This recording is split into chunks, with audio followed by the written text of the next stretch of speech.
Chapter 256. And you genie guards, don't you like to join in the fun? Do you like to watch the fun? You clearly know that this Duke's third madam is here, but you didn't say anything. Do you want the previous incident to happen again?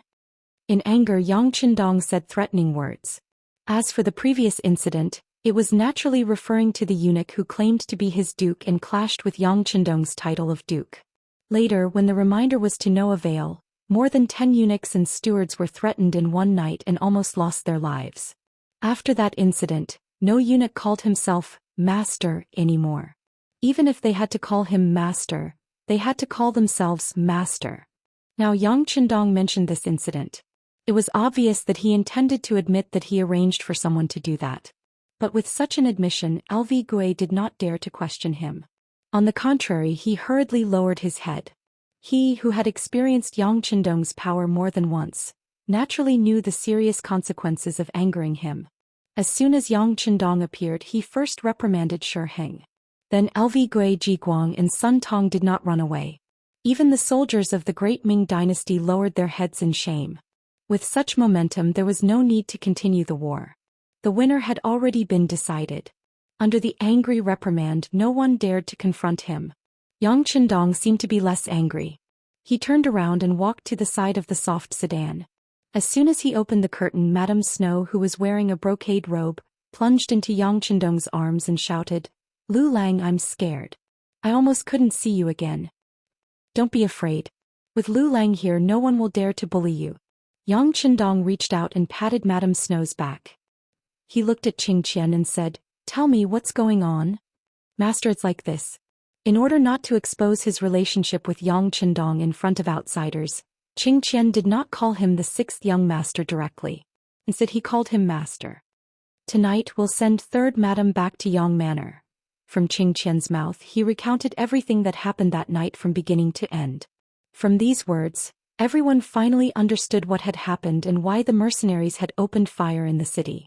At the end of his speech, Xianxia pointed to the ground and said, "Duke, all the bodies of the killers are here. There are still 2 survivors. They just confessed that they are the subordinates of Lu San, a scoundrel in the city. They were ordered by their boss to cause trouble for third madam." "Lu San?" Yang Qindong repeated the name, his eyes filled with murderous intent. He then turned his head abruptly and looked at Lu Gui, Sun Tong and the others, saying, "Everyone should have heard very clearly what's going on. Next, will you be the one to capture this person, or will I be the one to do it?" "We'll do it." Capturing criminals is one of the responsibilities of the embroidered uniform guards, Lu Gui quickly said. Lu Gui hurriedly interjected. He didn't dare to leave the task of capturing people in the city to the mercenaries. If they really were to do it, the gunshots on the streets would inevitably injure the innocent. When the time came, the capital would fall into chaos, and he wouldn't be able to bear the responsibility for the crime. "Yes, we'll do it. The warden's office of the 5 cities will fully cooperate with the embroidered uniform guards." Sun Tong also quickly expressed his position. Shi Heng, on the other hand, had been standing to the side. It was as if he had become an outsider as he watched Yang Qindong give orders. "Well, I'll leave it to you. If you can't catch Lu San or catch a dead person, I'm afraid you'll have to report that the mercenaries were almost killed. At that time, if anything happens, you'll have to deal with it yourself." After explaining the seriousness of the matter, Yang Qindong turned and left, carrying Madame Shui under the protection of the others. Yang Qindong left, but the matter was far from over. The embroidered uniform guards and the warden's office of the 5 cities immediately took action. For someone like Lu San, who had a criminal record, it was not difficult to find him. An hour later, Lu San, who was waiting for news in the red light district, was caught. Yang Qindong personally sent Madame Shui to his luxurious carriage and rushed back to the Yang village with a large group of people. Hu Yen and Xiao Yin had been waiting in the village for a long time. When they saw that Madame Shui was safe and sound, they breathed a sigh of relief. "Young master."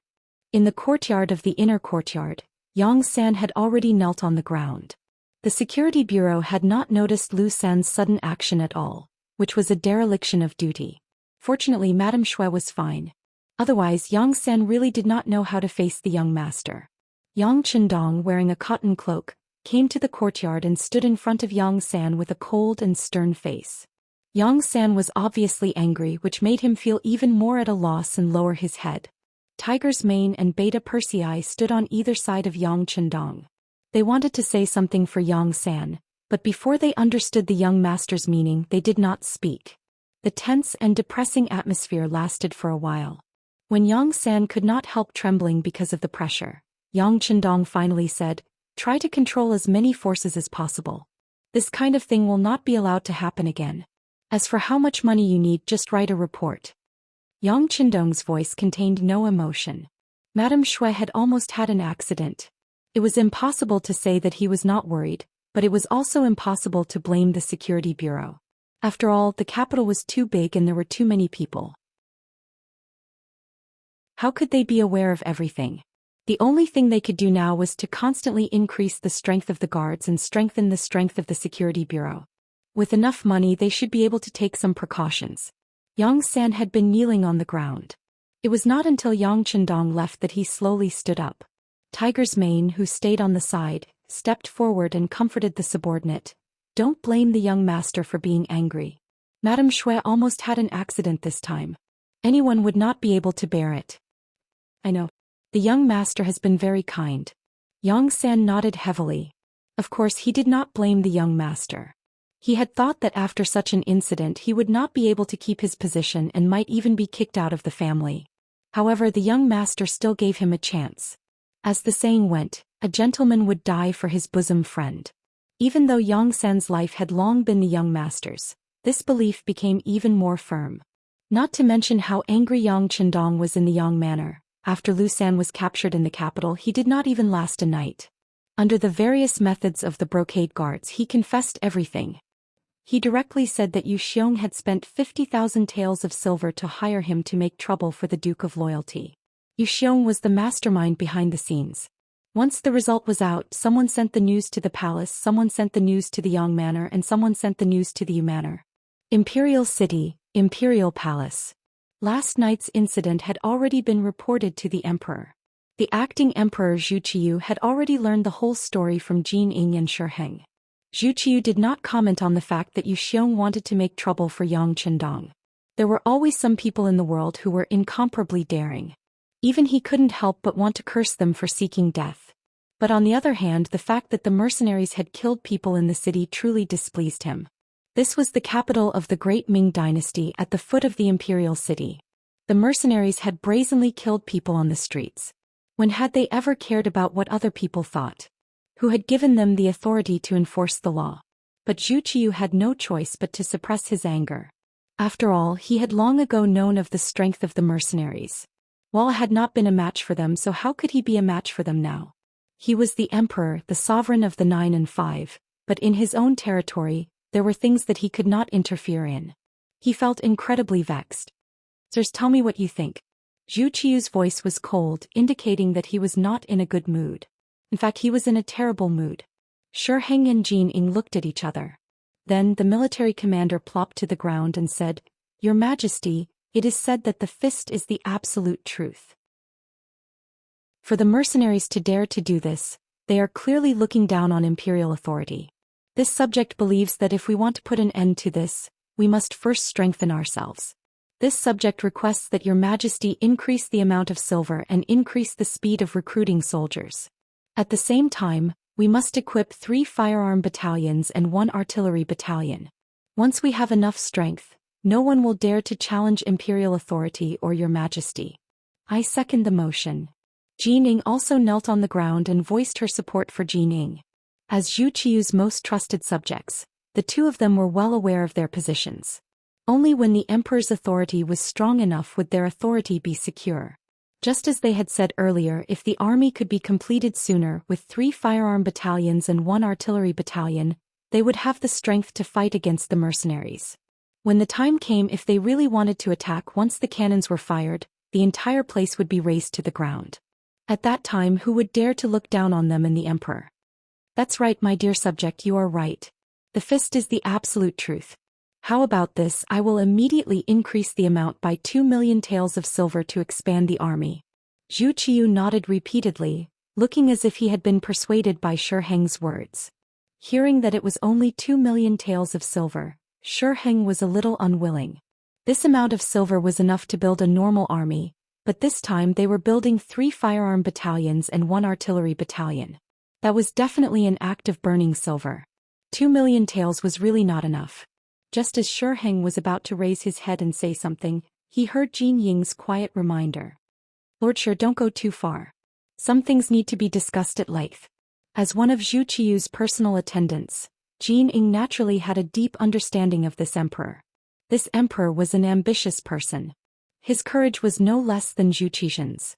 His mind was flexible and he was open-minded. He treated his subjects well. But there was one thing that was a little too stingy. Chapter 257. Of course, this also had a lot to do with the fact that the National Treasury had only recently been paying out and not coming in.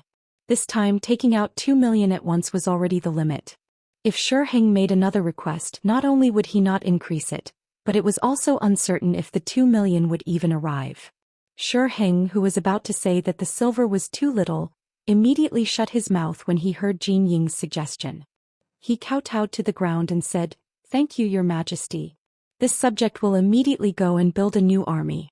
I believe that it won't be long before the great Ming's army returns to its former glory." Very good. Hearing Heng's promise, Zhu Qiu's face finally revealed a trace of a smile.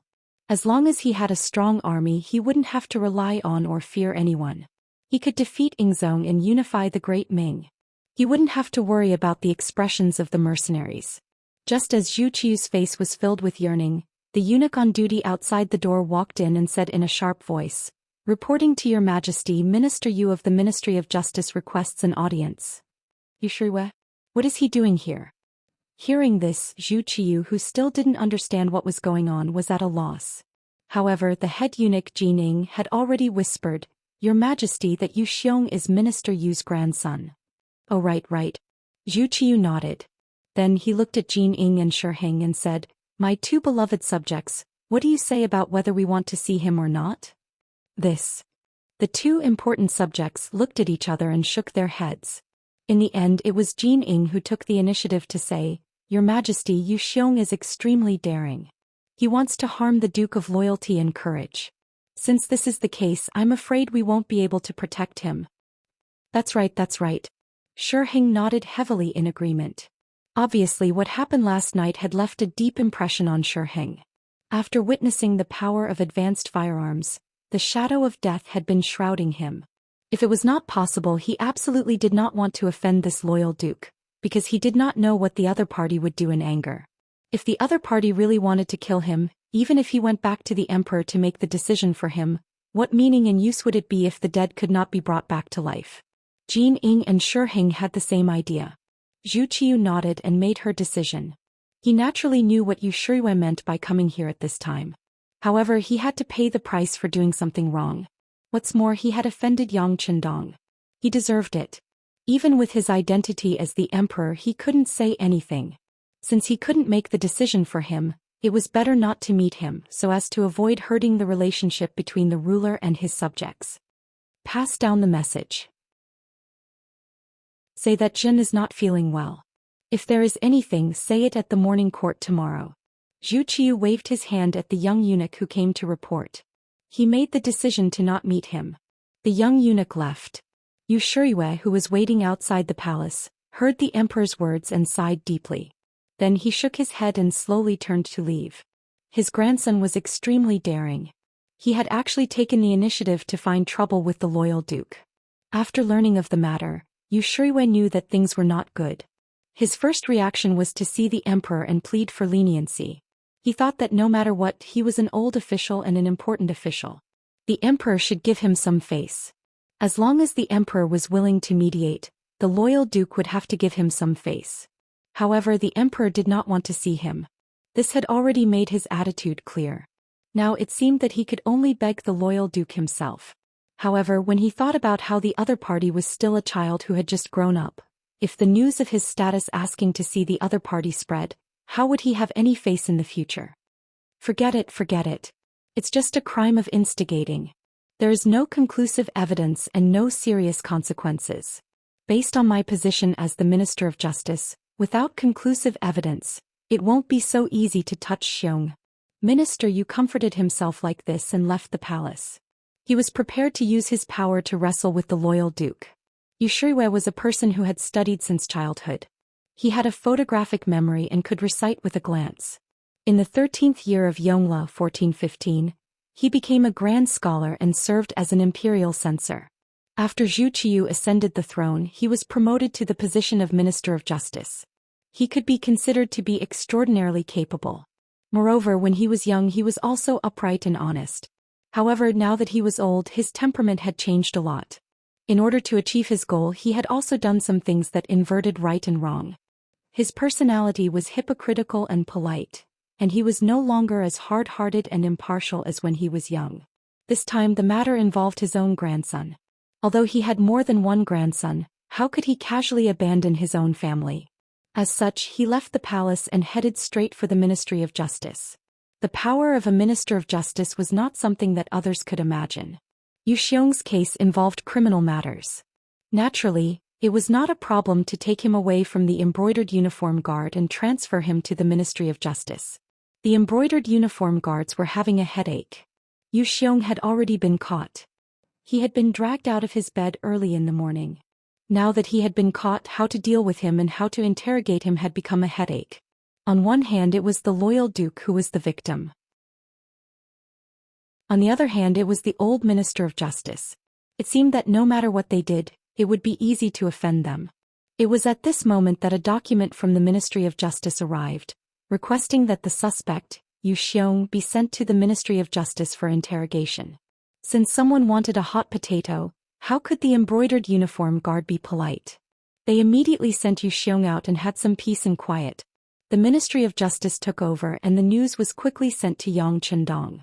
At this moment, the 6th young master was teaching students in the Yang Family Academy and imparting his new knowledge. Today Yang Chendong was talking about the effects of gravity. He was teaching everyone that everything could be explained scientifically. Just as the lecture was in full swing and everyone was listening with great interest, Tiger's Mane came and whispered something in Yang Chendong's ear. Got it. Yang Chendong nodded and a faint smile appeared on his face. Then he turned to the 101 students and said, "Today's lesson will end here.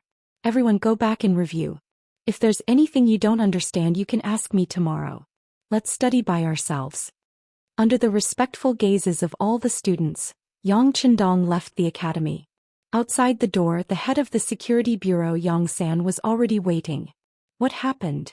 Yang Chendong took a wet towel and wiped his hands as he asked Yang San. Young master, Yu Xiong was arrested early in the morning. Yu Shuiwei went to the palace but the emperor did not see him. However, after returning to the Ministry of Justice, he ordered people to take his grandson from the embroidered uniform guard to the Ministry of Justice and protect him. Because the people protecting him are all his trusted subordinates, they don't know what happened. However, it can be seen that they have no intention of compromising and are still holding on to hope. Yang San explained everything he knew to Yang Chendong and then stood respectfully to the side. His job was only to tell the truth. As for the specific decisions, it was up to the young master to make the decision. Oh, this minister you wants to compete with this young master. Yang Chendong was not surprised at all. On the contrary, he chuckled. However, the smile quickly disappeared. Did you find the person I asked you to find? The so-called looking for someone referred to how Yu Xiong had forced her husband to write a letter of separation in order to protect himself in a foreign land in order to get a woman. A few days ago when Yang Chendong met with Yu Xiong, he arranged for the security bureau to search for Yu Xiong. There should be news by now. We found him. According to the young master's orders, he is coming to the capital under the protection of the security bureau. He will probably arrive tomorrow night. Yang San said with his chest puffed out. It was already a dereliction of duty that they did not receive any news of the attack on the third madam. Now they could not allow any more mistakes. Not bad. Hearing that the person would arrive tomorrow night, Yang Chendong's face regained its confidence. Inform Assistant Minister Su that this young master wants to see him. The so-called Assistant Minister Su was naturally the right Assistant Minister of the Ministry of Personnel, Su Yozhen. This person had publicly impeached Yang Chendong, but in reality he was the first person to side with him. It was time for him to come in handy. Zhou Xian was one of the most powerful officials in history. Unfortunately, in his later years he became an official who was punished. Because of Yang Qindong's appearance, his life was completely changed. At the very beginning, Zhou Xian was merely an imperial censor. When she was a mere 7th-grade official, she wasn't valued at all. It was Yang San who suddenly found him and gave him a large sum of money. While improving his life, Yang San also asked him to do some things within his power. After that, his career was smooth sailing. He rose all the way up to the position of a 6th-rank official, then a 4th-rank official of the Taichung Temple, and now a 3rd-rank official of the Ministry of Personnel. It could be said that he was rising up the ranks at an astonishing speed. And all of this was inseparable from Yang Qindong's support and operations. Gradually, Zhou Xian gave birth to an idea. That was, relying on this Duke of Loyalty seemed to be a good thing. At the very least, she could do a few things for him. Not only did she receive an official position, she also received money, and she even had a reputation. Where else could she find such a perfect thing? This was how people were. After receiving benefits, their attitude and understanding of a person would undergo a qualitative change. Was this not the case? When Yang San informed Zhou Xian through the spies of the Security Bureau that the Duke of Loyalty had invited her, he quickly disguised himself and left the capital, arriving at the Yang family manor. Zhou Xian's appearance was extremely secretive. On the way, there were people from the Bureau of Security following him to ensure that he was not followed. Not long after, a carriage stopped in the backyard of the Yang manor. Zhou Xian, dressed in a black robe and a bamboo hat, stepped out of the carriage. Chapter 258. In a study in the backyard, Yang Qindong sat upright and looked straight ahead, waiting for Zhou Xian to be brought here. As soon as he looked up, he saw the Duke of Loyalty, who was only 20 years old. He didn't know why, but there was a sense of respect in his bones. He immediately clasped his fist and said, "Zhou Xian has seen Duke Yang. Ah, Lord Zhou is not an outsider. Please take a seat." Yang Qindong smiled and pointed at the chair in front of him. He released a wave of pressure with every movement. When it reached Zhou Xian, he obediently sat down on the chair. Looking at this assistant minister in his early 40s, Yang Qindong could even see a trace of ambition and desire for power and money in his eyes. He wasn't afraid of other people's thoughts. He was only afraid that they didn't know what he was thinking. Only when he knew the other party's goal would he be able to cater to the other party's desires and use his abilities to help the other party rise. Lord Zhou, our time is limited. I've come to ask you something. You should have heard about Yu Xiong's matter, right? What are your thoughts? Yang Qindong went straight to the point. In his opinion, talking about feelings with Zhou Xian was purely superfluous. If you couldn't give enough benefits to such a person, he was afraid that even if you said more words to win her over, she wouldn't acknowledge you after you left the house. It was even possible that she would sell you. When Zhou Xian heard Yang Qindong's straightforwardness, she was stunned at first, but she soon recovered her natural state. On the way here, Zhou Xian had seriously considered the reason why Yang Qindong wanted to see him. In the end, he concluded that it was because of Yu Xiong. How could it be so easy to wrestle with the current Minister of Justice? Although he had been promoted very quickly and was now the right assistant minister of the Ministry of Personnel, his foundation was still too shallow. If he didn't make any great contributions, he would probably stay in this position for 10 or 20 years, or even his entire life. It was precisely because she knew her own situation that Zhou Xian hoped to have an opportunity to perform, and the matter between Yang Qindong and Yu Shiwei was undoubtedly an opportunity. As long as she performed well, it was possible to gain a lot of benefits from it. Therefore, when Yang Qindong asked the question, Zhou Xian only hesitated for a moment before bluntly saying, "Yu Xiong is extremely daring. He actually dares to have crooked thoughts about the current duke. He should be killed as a warning to others." Not bad. Yang Qindong smiled warmly, seemingly very satisfied with Zhou Xian's answer. But I don't know if Lord Zhou has any ideas? You must know that Yu Shiwei was able to replace the Minister of Revenue, Jin Lian, as the Minister of Justice because he has the trust of the Daizong Emperor. Without sufficient reason, it is impossible to take away his position. After Daizong Emperor took the position, there were naturally many changes in the way people worked. There were people who were disappointed and people who were favored. Yu Shiwei was one of the people who benefited. It was impossible for him to not have the Daizong Emperor's trust. This was also the biggest obstacle for Yang Chendong to take action against him. Yes, Duke Yang is right. This Minister Yu is quite capable. It won't be easy to take action against him. Su Yozhen agreed with this view. In his heart he even felt that Yang Chendong going against Yu Shiyue wasn't a wise move. Of course, not being optimistic didn't mean that he would oppose it. Again, Su Yozhen's ambition wasn't small. He wasn't satisfied with the current situation. What he needed was an opportunity. If the world was peaceful, there wouldn't be any opportunities. Only in troubled times would he be able to fish in troubled waters. Although he said it wouldn't be easy, he directly said that he wanted to take action against Yu Shiyue. It could be seen that Su Yozhen had already made up his mind. Yang Chendong, who saw all of this, immediately understood the other's thoughts. He chuckled and said, "It may not be easy to take action against him, but if you disgust him and shake his authority, it is possible for Lord Su to take half a step forward." When he heard that he could take half a step forward, Su Yozhen's eyes immediately lit up. His voice trembled as he said, "What is Duke Yang's opinion?" "It can't be called an opinion. It's nothing more than the truth," Yang Chendong said with a smile and pushed a stack of papers in front of Su Yozhen. "Lord Su can take a look.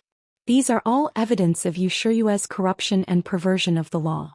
The thick stack of papers recorded all the mistakes Fu Shiyue had made when he was an official. The earliest one was recorded 10 years ago. Looking at this, Su Yozhen's forehead couldn't help but break out in a cold sweat. Who was this Duke of Loyalty and Courage? How could he find out so many things? Yu Xiong's matter had only just happened, but he had already made sufficient preparations. It was obvious that this wasn't done in a day. It was very likely that this was prepared long ago.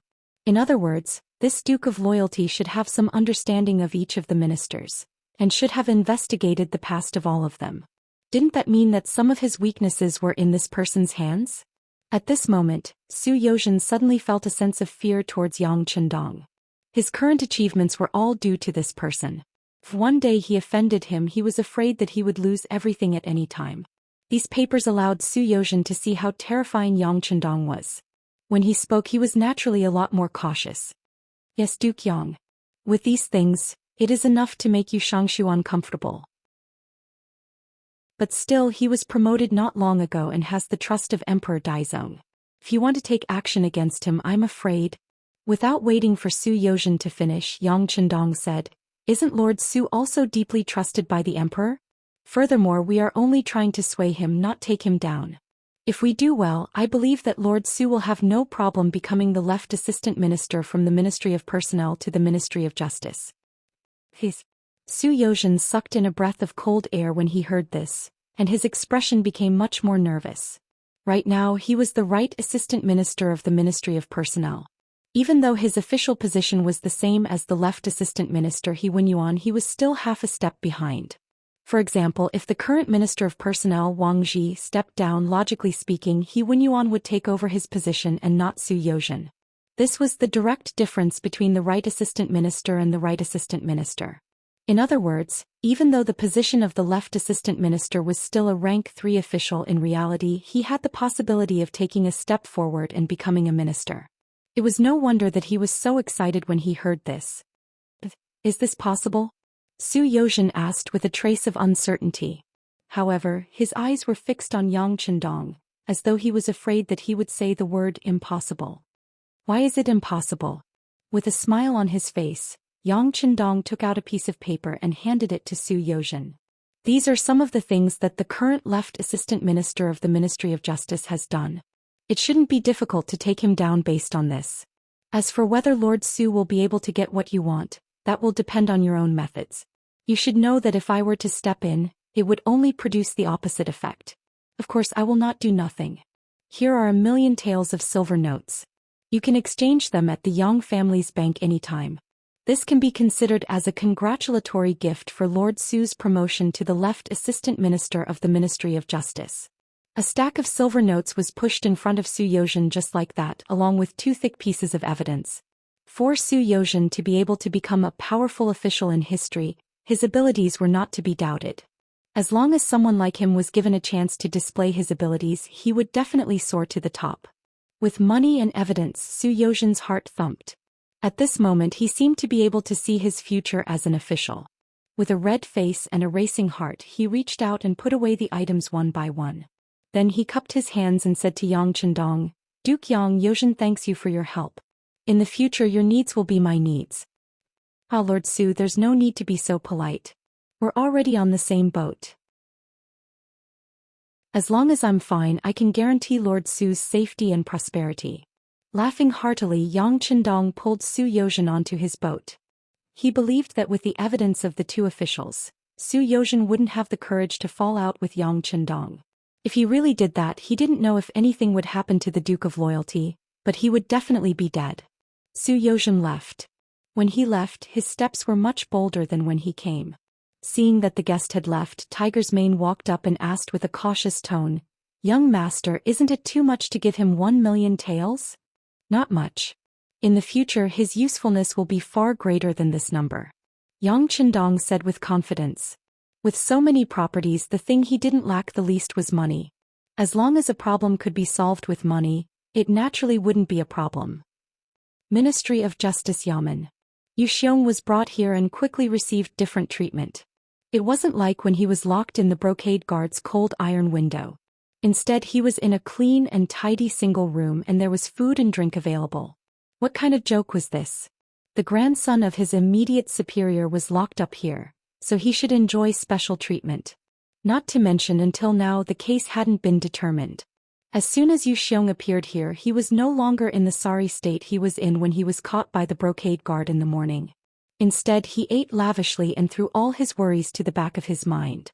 His grandfather wouldn't leave him alone. After knowing this, he could rest assured. Lu San, who was caught together with him, received inhuman treatment in the prison of Ministry of Justice.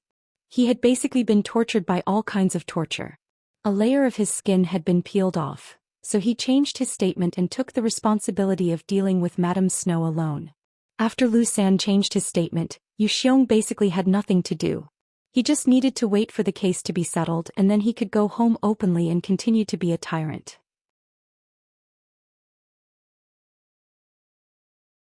Chapter 259. Yu Shuriwei had changed his usual position and was now the head of the Ministry of Justice. His intention to protect his grandson was very obvious. The reason he did this was not only because he loved his grandson, but more importantly, he had heard some news from the palace. It was said that someone did not like the Duke of Loyalty and wanted to teach him a lesson. It was this news that gave Yu Shuriwei confidence. He also wanted to take the opportunity to show off in front of that person that he was not afraid of the Duke of Loyalty. On the contrary, he dared to go against him.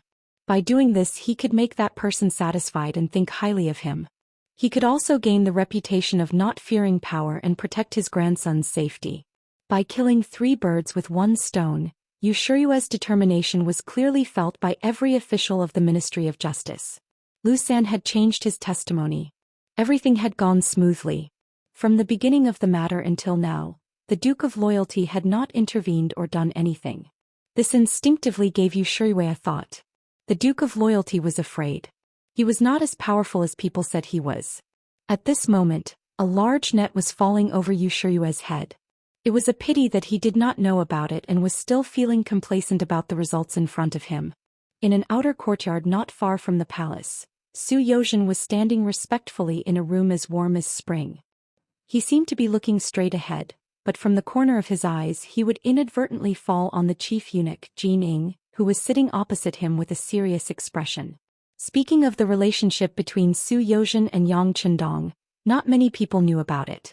On the contrary, based on some of their past, everyone thought that they should be enemies. Just like the initial impeachment that was the use of swords and spears. Even the recommendation later was interpreted by others as him trying to use flattery to deal with Yang Chendong. It was only because his luck was too good that it was resolved. It was because of these past events that Su Yozhen was able to walk the path of Jin Ying and not be suspected by others. Not only that, but because he knew the way of an official and often gave gifts to Jin Ying, he had become one of his trusted aides. With this relationship, it was not difficult for Su Yozhen to see Jin Ying. What's more, when he came this time, he even brought some extremely confidential documents with him. From the moment he gave it to Jin Ying, her expression had been very solemn. Almost an hour had passed, but Jin Ying's furrowed brows showed no signs of relaxing. After about half a cup of tea's time, Jean Ying let out a long sigh and put down the manuscript. She looked up at Su Yozhen, who was standing there respectfully, and asked, "Where did these things come from?" "A merchant paid a high price for it. You also know that in this world, as long as there is money, there are few things that cannot be done." Su Yozhen's face was full of respect and she spoke very carefully. "Merchant?" Jean Ying didn't understand at first, but then she nodded. "That's right. The Duke of Loyalty isn't completely loyal. As long as you give him enough money, it's possible to get some of his secrets. But what does he want to do with these things?" Jean Ying held the documents that recorded all the mistakes that Yu Shirui had made since he became an official. She knew very well that if these were made public, this Minister of Justice's career would be over. How could a person with so many problems be in charge of a country's criminal justice? Wouldn't this be like saying that a thief needs to be interrogated? Wouldn't he be laughed at by others? It must be because of Yu Xiong. After all, as the mastermind behind the scenes, he almost hurt the third madam of the Duke of Loyalty. With his personality, it would be strange if he didn't retaliate. Su Yozhen spoke as if she was guessing, but in reality, this guess was already a kind of reality. But even if Yu Xiong did something wrong, he shouldn't implicate the innocent. After all, Minister Yu is someone that the emperor just used. If something happens to him, it will affect the emperor's reputation. Jean Ying said somewhat angrily. Before she could finish her sentence, Su Yozhen interrupted, "That's true. But eunuch Jean also knows that Yu Xiong is currently in the Ministry of Justice's prison. I've heard that he's doing quite well. So why is he being treated like this? Presumably, if the root of the problem is not solved, this matter will not be solved. In other words, Minister Yu is someone that cannot be avoided. You can't avoid him and you can't act rashly," Jean Ying said in an unquestionable tone. As the emperor's trusted aide and the head eunuch, Jean Ying could not have everything she had now without the emperor's support. Thus, he would not allow anything that would damage the emperor's authority to happen. It was no wonder that he was so angry. Su Yozhen understood this very well. Fortunately, he had already discussed the countermeasures with Yang Chendong. Seeing that Jean Ying was angry and that everything was going according to plan, Su Yozhen took half a step forward. "Eunuch Jean, you know the Duke of Loyalty's personality. He is someone who will seek revenge for the smallest grievance. I'm afraid that he is only thinking about how to overthrow Minister Yu and then punish Yu Xiong. As for the consequences, I'm afraid that he won't think too much about it." How could Jean Ying not know such a big truth? However, he still said the same thing. He would not allow anyone to challenge the emperor's authority. Thus, if such a thing was going to happen, he had to stop it. "Speak." "Presumably, since you were able to come here and spend such a high price to obtain such a thing, you must have your own way. Tell me." Jean Ying was very angry, but there was nothing he could do. After all, Yang Chendong's existence in the imperial court was above all else. He was also the only one who might not care about the emperor's orders. Although this matter had not been confirmed, Jean Ying did not want to try. Because once something was done, there was no possibility of going back on it. Since he did not have the ability to deal with Yang Chendong, he could only start from other places. Thus he placed his hopes on Su Yozhen. As expected, Jean Ying had asked him for a plan. Su Yozhen knew that the other party was going to compromise. This was also the most important part of his discussion with Yang Chendong. They were betting that Jean Ying valued the protection of the emperor's authority. As long as the other party had this intention, the following matters would be easy to handle. On the other hand, if Jean Ying was indecisive about protecting the emperor's authority and protecting Yu Shirui, then it would be difficult to handle. Did he really have to announce the evidence that Yang Chendong had gathered to the public? If that was the case, he could overthrow the other party, but the effect would not be very good. In order to protect themselves, everyone would inevitably think that Yang Chendong's actions were too extreme. It was even possible that they would band together to oppose him. It was also possible that they would reject him. This would go against Yang Chendong's goal of uniting the majority of the people to peacefully develop the Great Ming Dynasty's political power. Thus, Yu Shirui's matter could only be secretly resolved internally. It was not appropriate to bring it out for a public confrontation. Otherwise, it would only result in a lose-lose situation.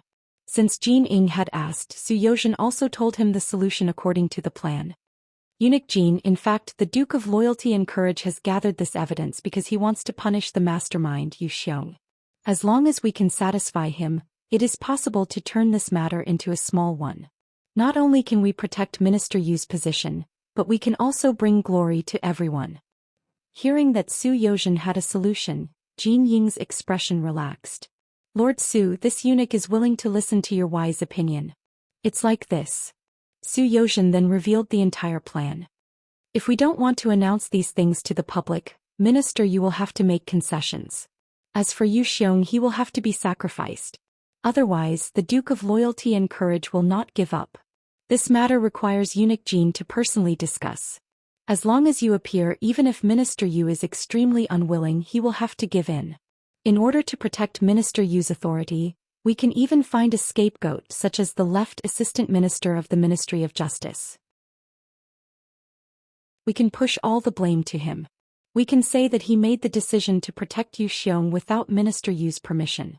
In this way, there will be no need to worry about self-preservation. Wouldn't it be better to have a reputation for being fair and honest? As for the Duke of Loyalty and Courage, I will go to the Hu mansion to look for Lord Hu. As his father-in-law, the Duke of Loyalty and Courage will definitely give me face. Think about it. Third Madam was the one who almost got hurt. Now that the father of the legal wife has appeared, if he still doesn't give up, he will have offended the legal wife because of Third Madam. I think the wise Duke of Loyalty and Courage will know how to choose. Jin Ying nodded repeatedly.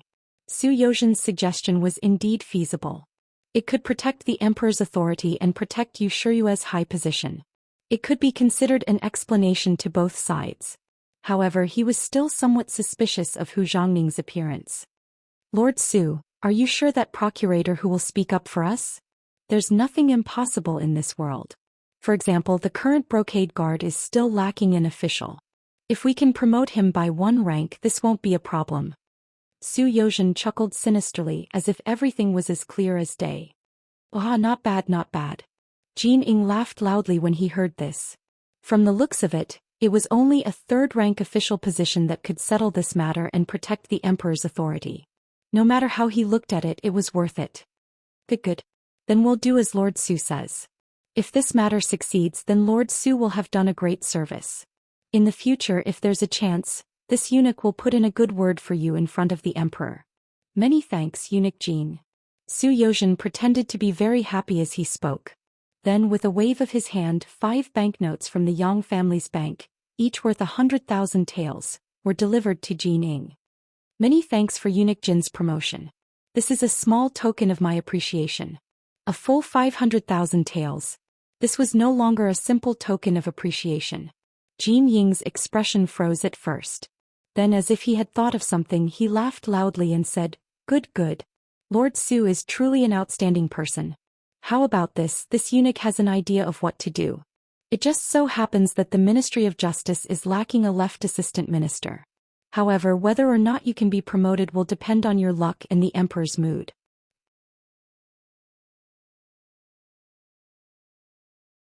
Chapter 260. Yes. I'll have to trouble eunuch Jin to help me with everything. Yozhen will remember this. Su Yozhen appeared to be overwhelmed by the favor, but her heart was already blooming with joy.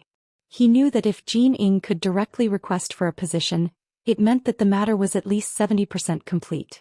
Acting as a middleman and paying 500,000 taels of silver to obtain the position of left assistant minister of the Ministry of Justice was originally planned by Yang Chendong. It was also a part of his plan. He even had to do this. Even if he couldn't obtain the position, he still had to state his request. Otherwise, why would a person meddle in other people's business? If there were no benefits at all, his original intentions would be suspected by others. On the contrary, if he had a request, his motive would be much simpler.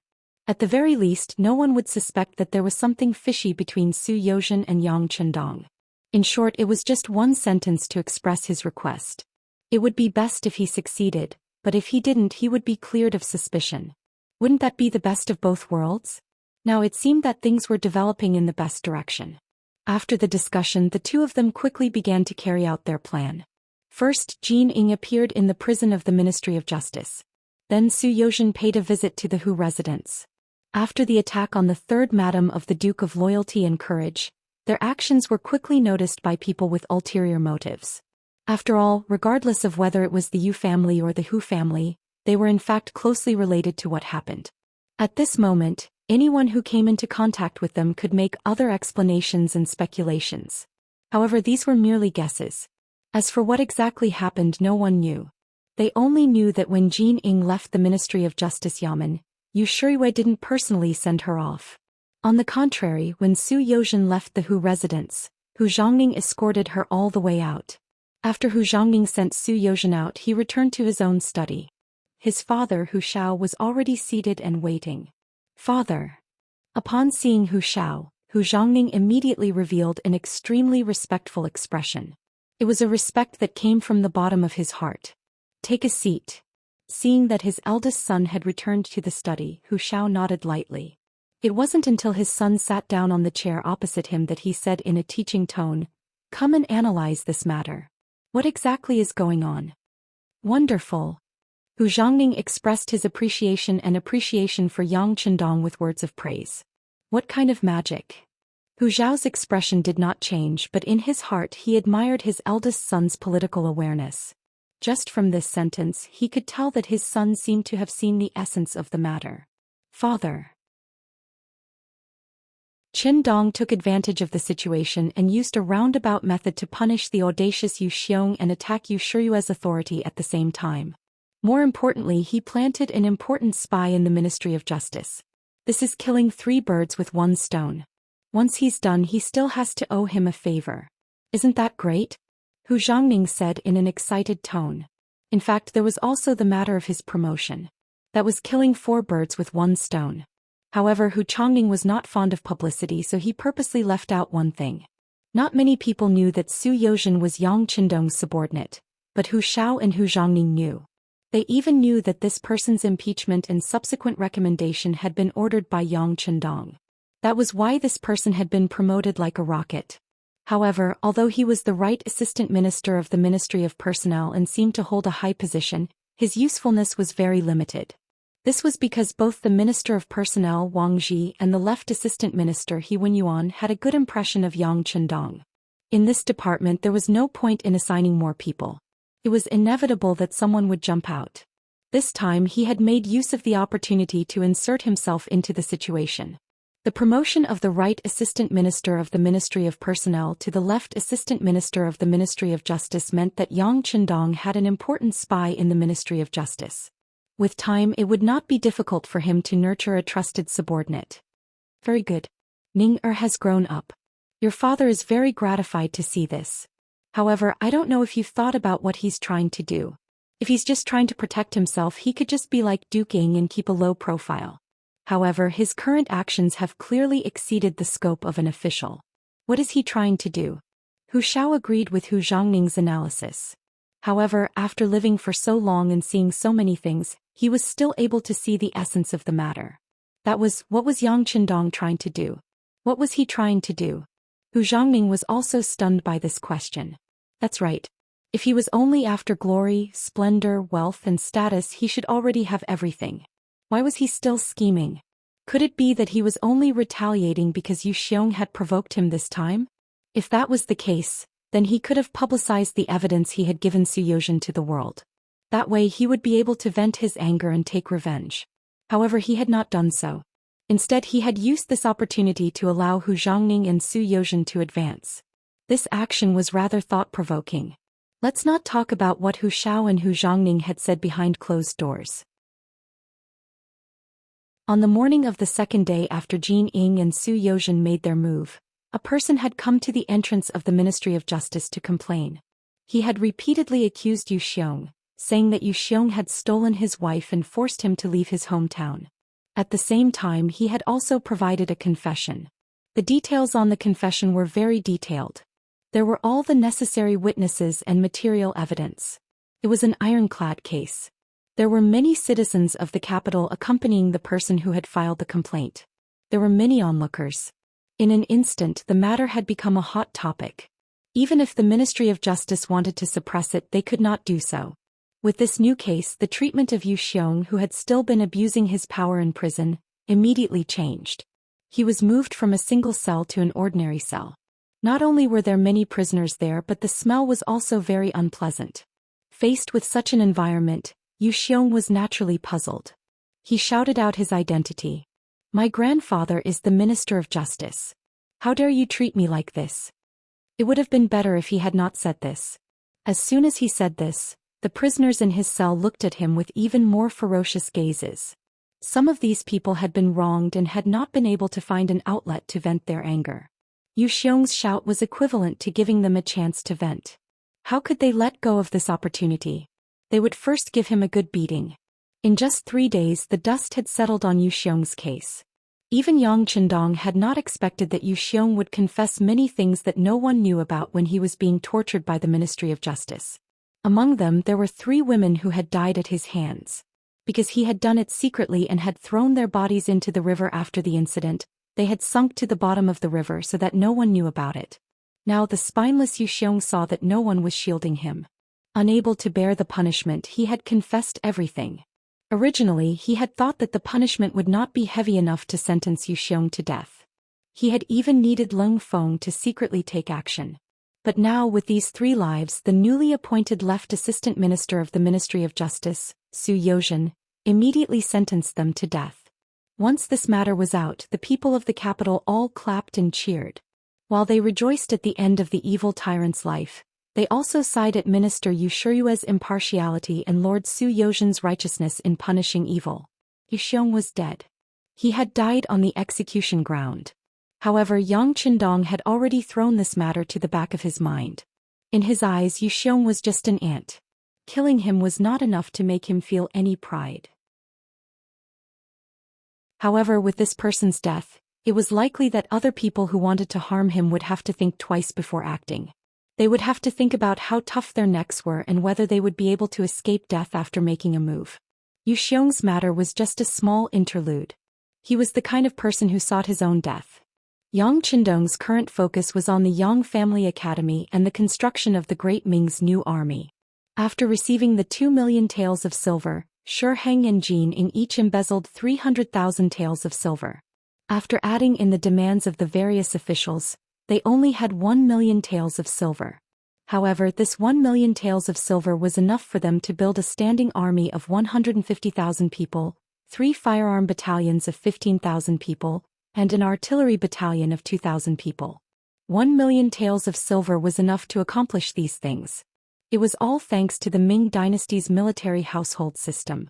As the saying went, once a person entered a military household, they would be a military household for generations to come. In other words, once a person was recognized as a soldier, their sons could only be soldiers and their daughters could only marry soldiers. It was also this measure that ensured that the number of soldiers in the Great Ming dynasty's army was always maintained at a very high level. There were articles that recorded that during the Great Ming dynasty, the standing army in the country was always more than 1.5 million people. Among them, the military household system played an important role. Looking at the information sent to him by the Security Bureau, Yang Qindong knew that the road ahead was full of thorns. Disregarding everything else, just the large number of soldiers was not easy to deal with. They were all Han people and they were all from the same ancestor. Could he bear to kill all of them? Not to mention he did not have the ability to do so right now. Yang Qindong wanted the Great Ming dynasty to become the center of the world and the Great Ming dynasty's civilization to become the ancestor of human civilization. In the future, no matter where a Han person went, they would be respected and looked up to by others. This would require the support of countless people, and they would definitely not allow a major event like internal strife to happen. However, there were some things that did not depend on one's own will. When someone hated you and wanted to kill you, it was not something that could be resolved just by giving them some benefits. After pondering for a moment, Yang Qindong gave a secret order to his most trusted subordinate, Tiger's man. "Let's do this. Find a merchant to find Yang Guang. No matter what, the position of general of the artillery battalion must be taken by him. Don't be stingy with money. This is very important for our safety." If a person wanted to accomplish great things, help others and bring everyone to power, they had to meet one condition, and that was absolute safety. Looking at the new army of the Great Ming dynasty, regardless of whether it was ordinary soldiers or elite firearms battalion, Yang Qindong did not care about them at all. With the large warehouse that could be entered at any time if they provoked him, he could casually take out some new weapons and deal with them without a problem. However, the artillery battalion was annoying.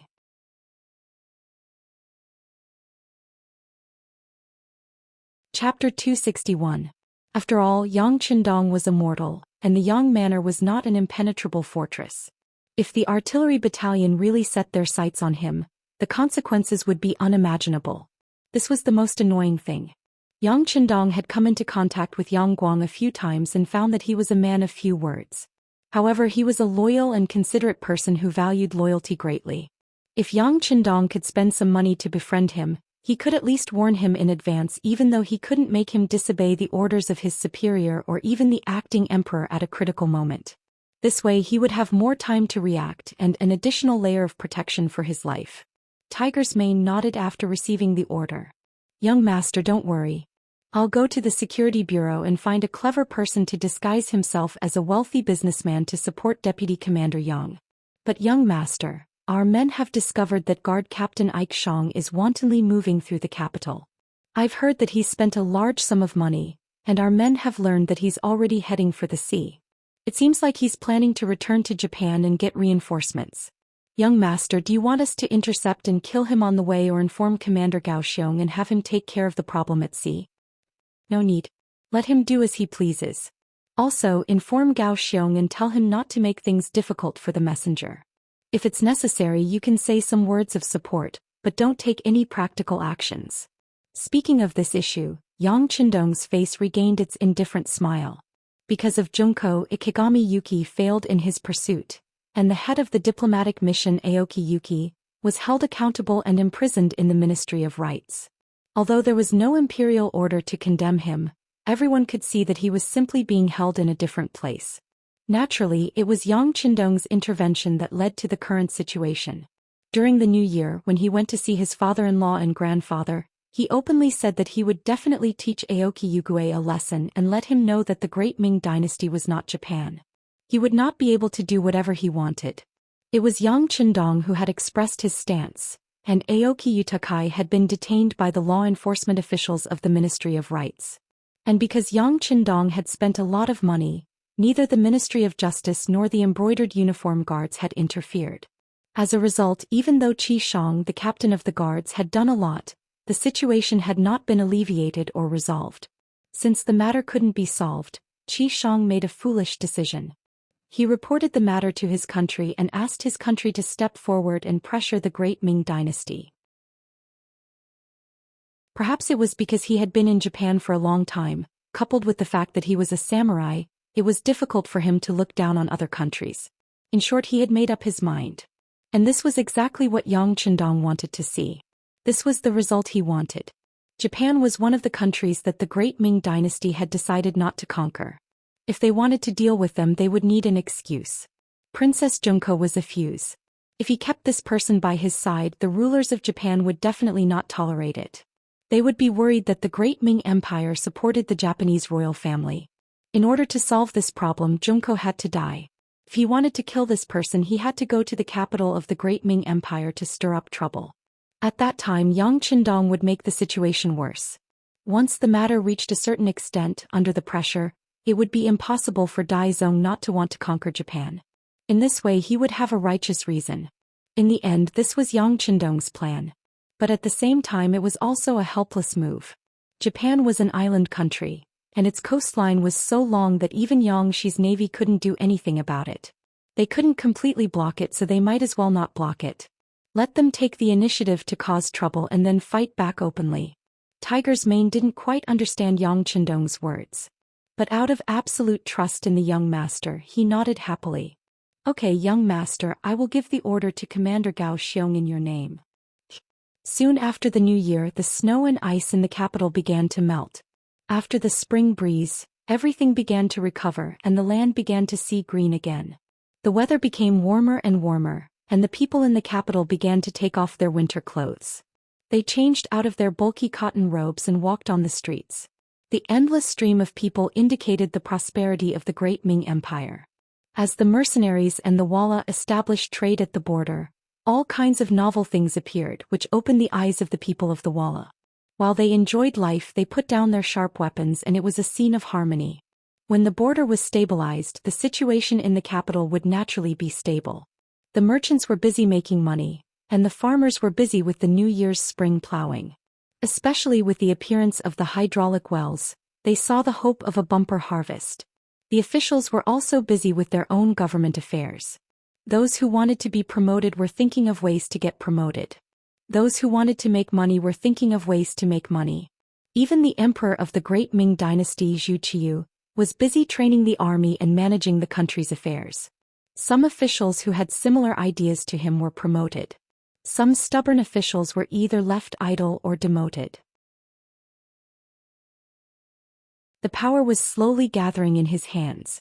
Yang Qindong observed all these changes as if he was an outsider. Other than reading the intelligence sent by the Security Bureau every day, he spent most of his time teaching the students of the Yang Family Academy.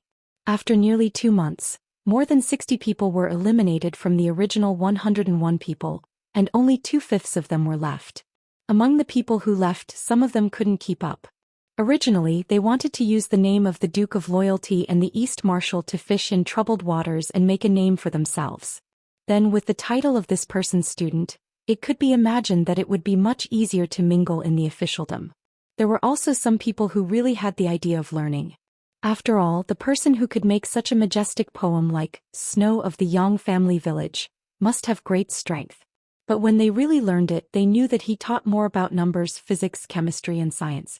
And in the big environment where only Confucianism was respected, these were nothing more than heterodox methods, and it was difficult to be recognized by the orthodox.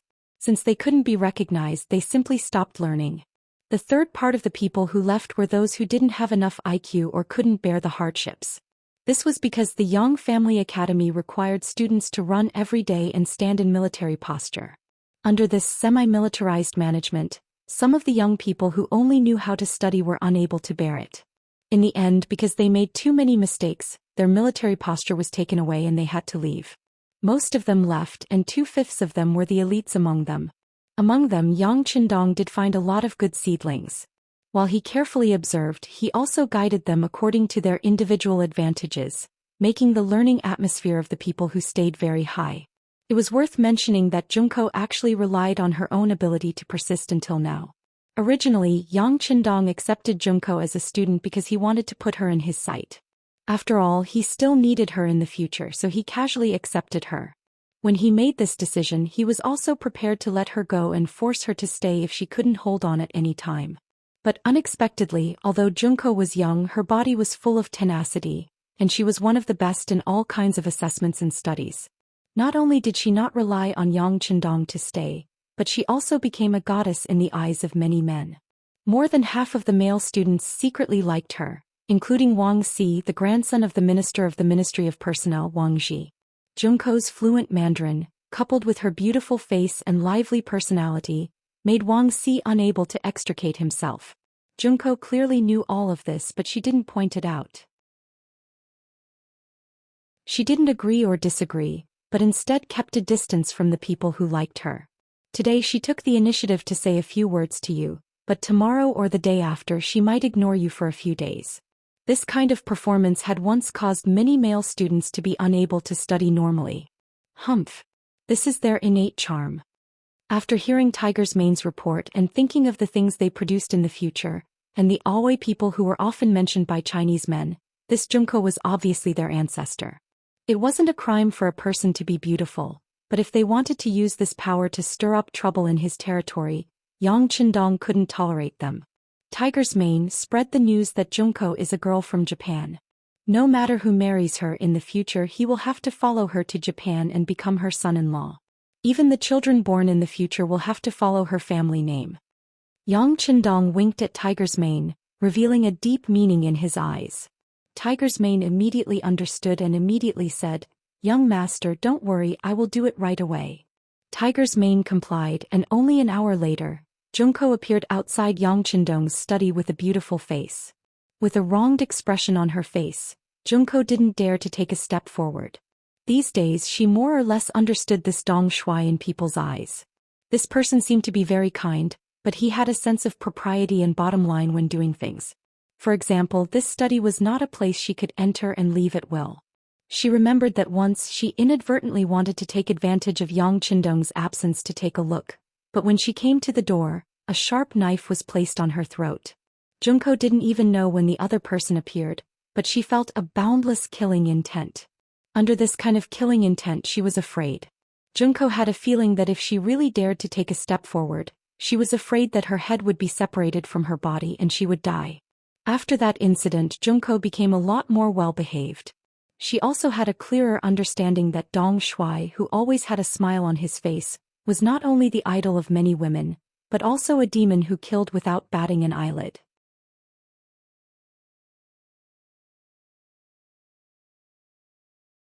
Chapter 262. Logically speaking, after knowing that he was a devil, the most important thing to do was to leave. Captain Kobayashi had told her more than once that he didn't find anyone watching her, but for some reason, Junko didn't want to leave. Whenever she was about to make the decision to leave, Yang Qindong's smiling face would often appear in her mind, and that smile would make her linger back and forth. So she always found various reasons to persuade Kobayashi and herself to stay in the Yang family manor and the Yang family academy day after day. Staying in the Yang family academy was the happiest time of Junko's life. Here she not only enjoyed equal treatment with everyone, but also didn't have to pay attention to any rules when interacting with people. On the contrary, she could also learn some new knowledge that she had never heard of before or even thought of before. Slowly, Junko became deeply immersed in it, and she also found that the students who were able to stay in the academy were very smart and could endure hardships. These advantages were exactly what her father, who was in the royal family of Japan, wanted. So she gave birth to other thoughts, which was to take these people for her own use. If there was a chance after these people finished their studies, she could deceive them to go to Japan. She believed that it would play a positive role in her father's efforts to stabilize the throne. In order to achieve this unspeakable goal, Junko deliberately used her charm jutsu, intentionally or unintentionally making contact with the male students. She had been formally trained since childhood on how to please a man. Soon, Junko achieved her goal, making more than one student fall head over heels for her and express their willingness to submit to her. She thought that if she continued to do this when she graduated from the academy, she could leave with these people. But an unexpected disaster happened, and her identity as a Japanese was suddenly exposed. Not only that, but it was also said that the man she was going to marry was likely to eventually go to Japan by marrying into her family. As soon as this matter came out, the expressions of those male students who admired her instantly changed. At that time, the difference between the status of men and women was very obvious. It was very common for men to be the head of the family and women to be the head of the family. Things like marrying into the family was absolutely disgraceful. As for the students who were able to stay until now, which one of them wasn't smart and proud? How could they do such a disgraceful thing? At that moment, the male students who liked to listen to Junko's words quickly began to keep their distance from her. Some of them even avoided her as if she was a scourge. This made Junko's efforts go down the drain. She was so angry that she wanted to look for Yang Qindong to be the judge. She had a feeling that the person who could do such a thing must be Dong Shuai. Outside the study, Junko stood there with a stubborn and wronged look on her face. No one knew if she was really good at acting or if she was really showing her true feelings. In short, her tears flowed down from the corners of her eyes, indicating that she was one of the victims. A young girl, a beautiful young girl, a young girl with a face that could topple cities. At this moment, her appearance was like a pear blossom in the rain. It was likely that any man who saw her would feel pity for her and would not be able to help but go forward to comfort her. But at the door of the study for a long time no one appeared. It was as if this place was really empty. But only Junko knew in her heart that there must be more than one pair of eyes staring at her in the dark. This feeling was very strong, but it also made her heart full of helplessness. When a person's proudest side couldn't occupy the slightest advantage, it must be the time of despair. Her tears flowed freely. It gave people the feeling that the sentence "women are made of water" was really true. Junko stood there for half an hour, but her tears didn't dry up. Finally, Yang Qindong's unique magnetic voice sounded in the study. "Come in." Finally getting permission, Junko felt relieved. Her anger was not in vain. While she breathed a deep sigh of relief, she secretly brewed enough tears. Then she stepped on the 3-inch golden lotus and slowly walked into the study. She made sufficient preparations and even thought about how she should behave when she met Yang Chendong. For example, what she should do when Yang Chendong looked at her, or how she should display her advantage when he looked at her with a pained expression on his face. She should make the best use of it. And what she should do when he didn't look at her. Junko, who was fully prepared, was even confident that after seeing Yang Chendong he would take pity on her, and then what she should ask for as the dominant position and so on. However, all her preparations were ruined by Yang Chendong's seemingly casual words after entering the study. "Do you know Kimura Yoshida? Do you know him? Kimura-kun." As soon as she heard this name, Junko's body trembled, and then she threw all her previous preparations to the back of her mind. She knew this name too well. Kimura Yoshida, the backbone of the Kimura family, and one of the lackeys who supported General Ashikaga Yoshimasa the most. This person was not only cruel and merciless, but he was also a war maniac. In his eyes, the world should belong to Japan and not a place made up of islands. When she was in the palace, she had heard her father say more than once that some of the backbone of the imperial family had died at the hands of Kimura Yoshida. This was a person who caused her father to have a headache and hatred. How could she not know?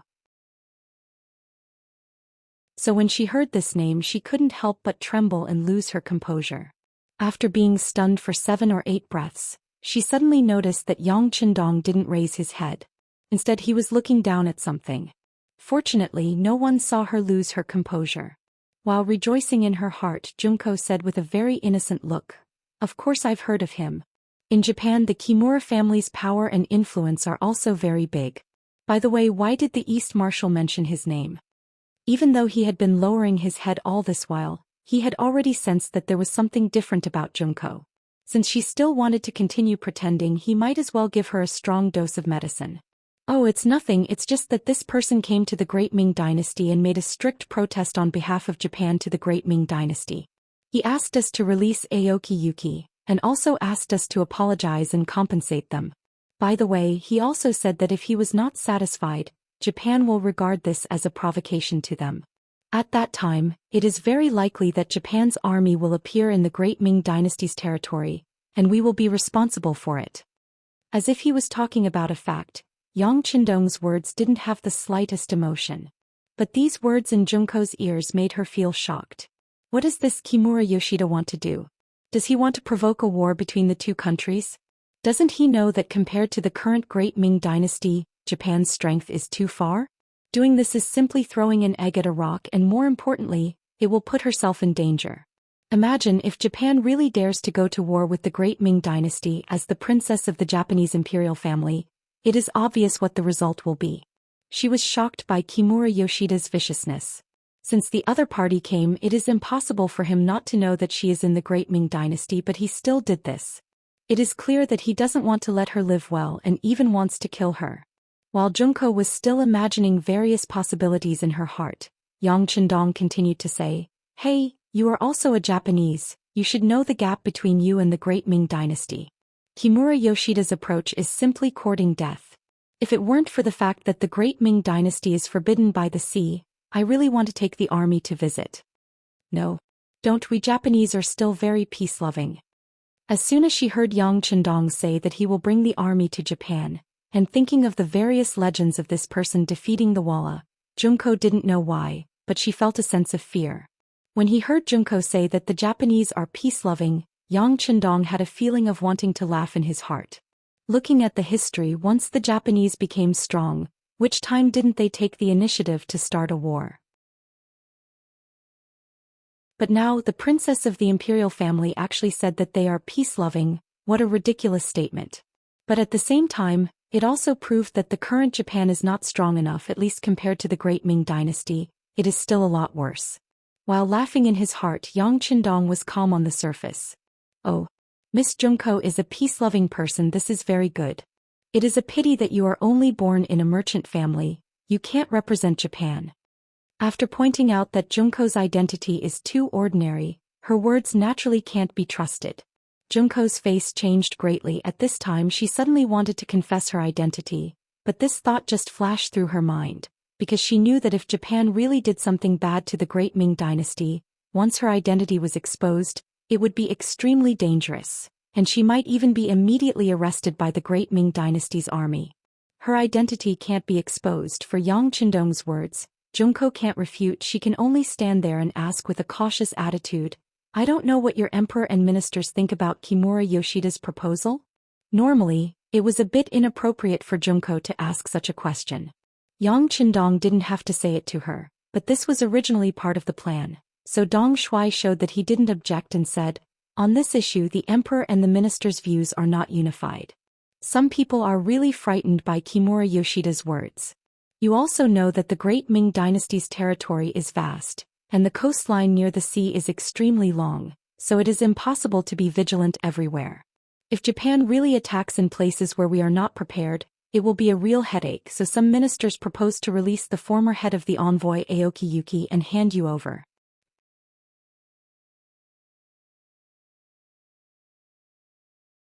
Chapter 263.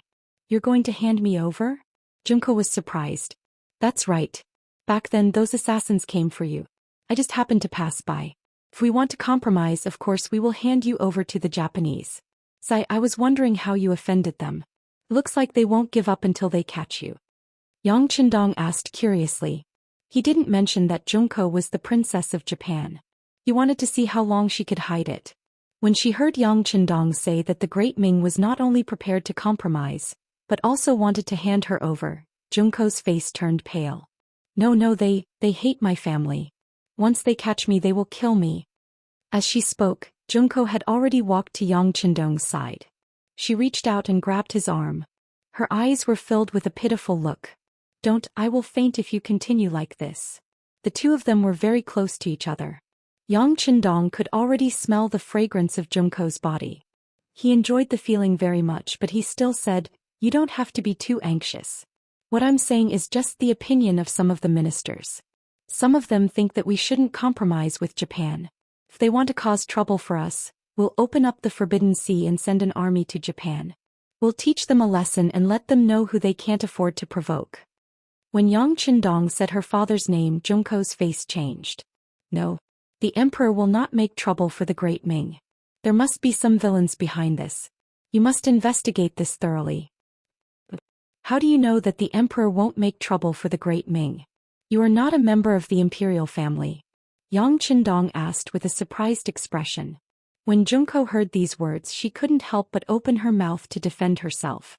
However, just as she opened her mouth, she quickly closed it again. Yes, it's just my guess. When I was in the country, I heard from my father that the emperor is an emperor who doesn't like war. I don't think he will take the initiative to start a war with the Great Ming. Oh? So it was just hearsay. Unfortunately, it seems that what you heard is not true. Kimura Yoshida has already arrived, and he has already expressed the intentions of your emperor. The way I see it, this war might start soon. Yang Qindong shook his head and expressed his opinion. Junko was very anxious at this moment, and she was cursing Yang Qindong's stupidity in her heart. The outside world said that Dong Shuai was smart, but now it seemed that he was just SOSO. He actually mistakenly thought that the Emperor of Japan wanted to go to war with the Great Ming Dynasty. What a stupid idea. At this time, Junko really wanted to open Yang Qindong's head and see what he was thinking. Once again, the thought of exposing her identity popped up in Junko's mind. She opened her mouth but didn't say anything in the end. She didn't know what would happen if she revealed her true identity. She didn't dare to take the risk. On the contrary, she believed in herself more. She decided to leave Yang Village immediately and find a way to go back to Japan to see her father.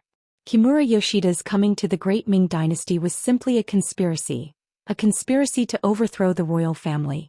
General Ashikaga Yoshimasa clearly wanted to use war to mobilize the emotions of the entire country. Only in times of war could a general have more power and do many things that he couldn't do in normal times. Junko originally wanted to ask who revealed that she was Japanese, but because of the appearance of Kimura Yoshida, she was no longer in the mood to care about these trivial matters. After leaving Yang Qindong's study somewhat absent-mindedly, she went to Captain Shaolin's room. When he saw the princess take the initiative to appear, Kobayashi was naturally very happy, but when he saw Gong Yan's face as if she had been bullied, he couldn't help but say angrily, "Princess, who bullied you? Tell Kobayashi, I will teach him a lesson." Both of them spoke in Japanese, so they weren't afraid of being eavesdropped. Only at this time could Junko be completely relaxed. Kobayashi, don't be agitated. No one bullied me. I just got the news that Kimura Yoshida is here. Junko then told Kobayashi the news she got from Yang Chendong in detail. When he heard that Kimura Yoshida was here and threatened the great Ming dynasty, Kobayashi immediately said angrily, "Princess, don't be afraid. I will personally kill this person tonight. As long as he is dead, all the problems will be solved." Junko shook her head decisively after hearing that. She didn't believe that Kobayashi could kill Kimura Yoshida with his strength. Since he was here, security was naturally the most important thing. Even if the emperor of the Great Ming dynasty didn't have a definite result, he would send a large number of troops to protect him. Kobayashi alone couldn't do it. Junko's mind was still clear, and she had a clear understanding of the situation in front of her. It was precisely because of this that she didn't agree to Kobayashi's request. Instead she said, "Kobayashi, you can't do it. It's too risky. This princess has decided that you will protect me and leave here. Then we will find a boat to leave the Great Ming dynasty and return to Japan. I will tell everything to my father. Then he will have a way to solve the current situation." Junko said firmly. She decided to leave Yang village and the Great Ming dynasty, not because she was afraid of death, but because she didn't want to see Kimura Yoshida's conspiracy succeed. She needed to tell her father about it. She couldn't let him be kept in the dark. In the study, Tiger's Mane quietly entered and came to Yang Chendong. He whispered, "Young master, Miss Junko went to find Kobayashi and now she has returned to her room. Our people have noticed that Kobayashi has gone to bed. It's daytime now and he's already sleeping. It seems that he wants to take action at night. What do you think?" Yang Chendong smiled. This Junko was a decisive person. It was a pity that she was a girl. If she was a boy, the future of Japan would be in her hands. Yang Chendong guessed that there would be a lot of changes. "Young master, don't worry. She can't run away." Tiger's Mane patted his chest and promised. He had to stay in Yang village every day. Although there were a lot of things to do, he rarely had the opportunity to do it. Now that there was finally someone who wanted to test his sword, how could he not be excited? Jingqing Ministry of Rites Yamen.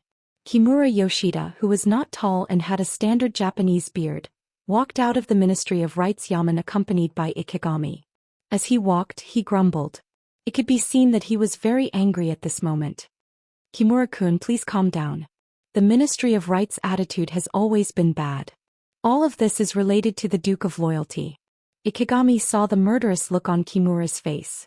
He was afraid that he would be implicated, so he quickly targeted Yang Chendong. "Who the hell is that Duke of Loyalty? How dare he be the enemy of Japan? Does he want to die? And Ikegami, you really disappoint me. The country spent so much effort to cultivate you. Why can't you deal with a Han?" Kimura Yoshida was indeed full of anger, and this time he vented all his anger on Qi Shang. Ikegami quickly bowed his head and admitted his mistake. The concept of hierarchy in Japan was very strict. As a subordinate, he must unconditionally obey the orders of the superior. Even if he knew that it was wrong, he had to carry it out. Obviously, the Great Ming dynasty's system was far inferior to Japan's. Seeing that Ikegami's attitude was good, Kimura Yoshida's face was not as serious as before. "Let me ask you, is the princess still in Yang village?" "Yes, we have been watching outside, but we didn't see her come out." Ikegami nodded his head vigorously again and replied. "Very good, tonight we will catch the princess and massacre the Yang village." Kimura Yoshida's face showed a ruthless expression. When he thought of the beautiful and young face of the princess, his whole body couldn't help but tremble. It was a precursor of excitement. "Kimura-kun, please reconsider." When Ikegami heard that Kimura Yoshida was going to attack the Yang village, for some reason, Ikegami thought of the omnipresent mysterious gun that night. That was the first time he felt fear since he became a samurai. In fact, in his mind, there was nothing that could stop that advanced firearm at the moment. Seeing Ikegami's expression, Kimura Yoshida said with a look of disappointment, "What's wrong? Are you afraid?" "Ikegami, what you have done is a disgrace to the samurai of Japan." Ikegami, who was reprimanded, thought of the honor that a samurai should have. With a firm expression he said, "Hey, Ikegami is wrong. Please give me a chance, I will do my best tonight." No need. Kimura Yoshida waved his hand and said arrogantly, "This time I brought 3 jonin, 10 chunin and 30 genin from Japan. Tonight I will let them do the job. As for you, you should reflect on whether you can still be called a real samurai." Kimura Yoshida was arrogant and his methods were cruel. It was also true that he regarded human lives as nothing. However, it didn't mean that he was stupid. On the contrary, he had the confidence to say such words. The source of his confidence was the 43 ninjas that the Kimura family sent to him. The number of ninjas in the entire Kimura family was no more than 200. This time they used a quarter of their strength to prove Kimura Yoshida's position in the family, and also proved that he was determined to accomplish his mission. Ikigami originally wanted to object and proposed that he take the initiative to lead the team. However, when he heard that there were 43 ninjas and 3 of them were jonin, he was relieved. This force was more than enough to deal with an army of 500 people, let alone a small village. Even if those firearms are powerful in the face of a ninja who appears and disappears like a ghost, they can only passively be beaten and wait for death.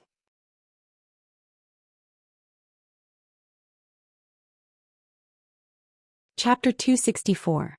At the back door of the courtyard where the Japanese diplomatic mission was staying, the waiter who came to deliver their meals as usual was suddenly asked to serve more than a dozen jars of high-concentration wine. This sudden situation was quickly sent to the secret agents of the Security Bureau, who then sent it to Director Zhou Xian. Then it was sent to the most confidential study in the inner courtyard of the Yang Manor. More than a dozen jugs of high-concentration wine. Hearing this sudden news, Yang Qindong fell into deep thought. In his previous life he had fought with a lot of Japanese intelligence personnel, including some high-level ninjas. At that time he naturally saw a lot of information about them, and one of them was that as a real ninja, they needed a lot of high-concentration wine before making a move. First, it was used to boost their courage before killing, and second, it was used to clean the ninja sword. In the eyes of a real ninja, the ninja sword was like a second life and was extremely sacred. Before using the sword, it was necessary to wipe it clean. This was originally a custom and also a kind of respect. If it was just ordinary wine, even if the amount was a little bit more, it wouldn't be a problem because there were many explanations and it didn't necessarily mean that they wanted to do something. But to ask for so much high-concentration wine, it was almost beyond the limit of human drinking. Under such circumstances, Yang Qindong couldn't help but think about it. In his mind, some of the history of ninjas came to mind. It seems that at this time, ninjas were very popular in Japan, and even many big families would train and cultivate ninjas from childhood. Such ninjas were loyal enough and there was no need to worry about betrayal. So, is it possible that the Kimura family also sent ninjas? It has to be said that Yang Qindong's mind was really smart, and just from this small matter he thought of a lot of possibilities. Tiger's mane, don't make a move on Junko and Kobayashi, let them go, we just need to follow from a distance. I think it may be very lively tonight. Yes, young master. When Tiger's mane heard the word lively, the blood in his body spurted out, and he was afraid that if he didn't make a move for a long time, his bones would slowly solidify. Tiger's mane went to make the arrangements. According to the young master's instructions, they couldn't bring too many people, but they had to be elite. As soon as he left, Yang Qindong turned and walked into the inner room of the study. Usually without his permission, even Hu Yen and Tiger's mane were not allowed to enter. It could be said that this was his absolute private territory. As soon as Yang Qindong entered, he turned around and disappeared, entering the large warehouse. Don't fight a battle you have no confidence in. It was often easy for big shots to fail in small gutters. In order to prevent such a thing from happening to himself, Yang Qindong would not have any thoughts of underestimating the enemy. Since he suspects that the other side may have ninjas, he has to make some preparations in advance just in case. Compared to the ninjas who have been treated as death warriors since childhood, his life is really different. Junko knew nothing about the measures Kimura Yoshida might take. She only knew that this person appeared in the capital of the Great Ming Dynasty, and she was no longer safe here. She didn't even tell Yang Qindong that the Kimura family raised ninjas, because she was afraid that the more she said, the more flaws she would leave and eventually lead to the suspicion of the other side. After all, Yang Qindong was too tall in her heart and too smart, even to the point of almost reaching the point of omnipotence. In the face of such a person, she had to be careful every time she said a word. After a seemingly long wait, it finally came to night. When the sky was completely dark, the people of the Yang village and the academy had dinner and entered the sleep mode. Kobayashi appeared in Junko's room like a ghost.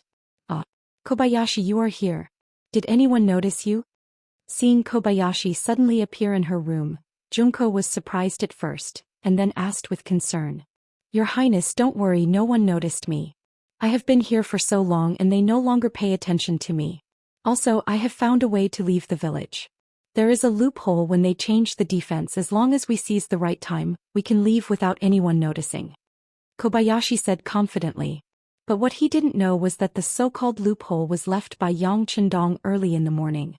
He knew that no defense could be 100% safe, so he deliberately left an obvious loophole.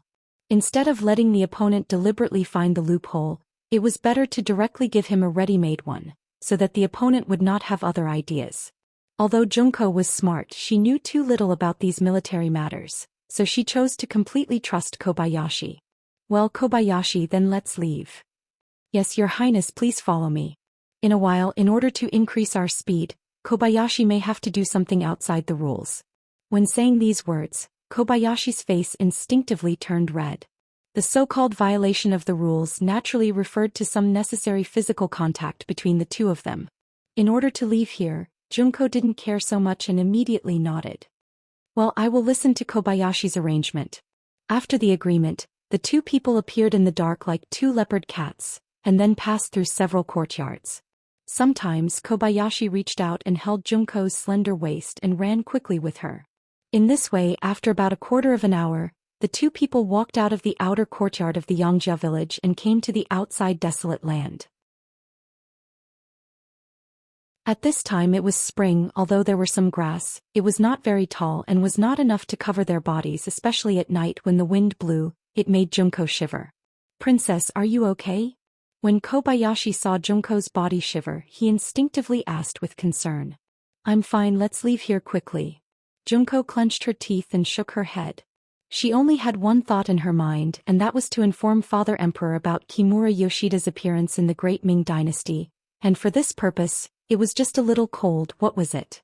In this way, the two shadows, one in front and one behind, went farther and farther away from the Xianxia village, and slowly disappeared in the open wilderness. In order to take care of Junko, Kobayashi's speed was not very fast. The two people, one in front and one behind, used half an hour to walk 10 miles. But even so, Junko's legs were already as heavy as iron lead. This was because she was running with the students in the academy, and if there was no real training, she was afraid that she would not be able to persist until now. "Princess, do we need to take a rest?" Looking at Junko's painful face, Kobayashi asked nervously. "It's okay, I can still persist." Although cold and tired all over her body, the stubborn Junko still refused Kobayashi's kindness. But just as she said this, suddenly a big hand covered her small cherry mouth, and she was caught off guard and was firmly pressed. After feeling that her mouth was tightly blocked, Junko's eyes showed extreme panic. Looking carefully, she found that the person who pressed her mouth was actually Kobayashi, and her eyes showed disbelief. She did not expect that her most trusted guard captain would dare to have any bad thoughts about her. "Shoo!" His right hand covered Junko's mouth and his left index finger stretched out, and after making a shushing gesture, Kobayashi's ears perked up to listen for something. It was just that Junko did not see the situation in front of her because she was too beautiful. She knew that this was both a strength and a weakness. The strength was that when she did something she could do twice the result with half the effort, and it was easy to attract the favor of others. The weakness was that her appearance was given by heaven, and it was easy to attract the bad thoughts of others, so she had to be on guard. But she never thought that her most trusted Kobayashi would have such bad thoughts about her. The moment her mouth was covered, she completely lost her judgment, and the only thing left was her constant struggle and resistance. At this time, Kobayashi was concentrating on the very light footsteps he heard just now, and he did not notice Junko's fierce resistance at all. In a moment of carelessness, his right hand was bitten, making him instinctively release his hand, and then Junko's beautiful voice sounded. "Kobayashi, what are you doing?" "Baka, there are people here." Along with Junko's voice, soon a shout in Japanese came from the front, and then dozens of black shadows surrounded them like a fan. "Not good, it's an assassin." The pain made Kobayashi shake his right hand, and then the dangerous situation in front of him made him grab Junko's hand and turn around to escape. At this moment, Junko also saw the shadow in the distance with the help of the faint moonlight. She finally knew that Kobayashi didn't have any bad intentions just now, but had discovered something. She immediately regretted it, and her feet naturally turned around and ran quickly under Kobayashi's tug. Kobayashi's sixth senses were very sharp and he was able to discover the existence of danger in time, and his reaction was also very fast. But unfortunately, Princess Junko was relying on him, and after running a few steps, the assassin behind him caught up with him. When Kobayashi heard the sound of a sharp blade cutting through the air behind him, he promptly turned around and slashed forward with the katana in his hand. In the dark and silent night, a spark was ignited because of this action. It was a sound that could only be produced when sharp blades collided with each other rapidly. Under the spark, Kobayashi's feet involuntarily took a step back, and the katana was held horizontally in front of him, and his face was incomparably dignified. Although the katana just now repelled a ninja who was chasing after him, it also hindered his retreat speed. In just a short time at least 4 ninjas surrounded him in front and behind, that is to say he and Princess Junko have been surrounded at this moment. Junko stood nervously behind Kobayashi, looking around with a panicked expression, and even she could feel the endless murderous intent from the looming black shadows.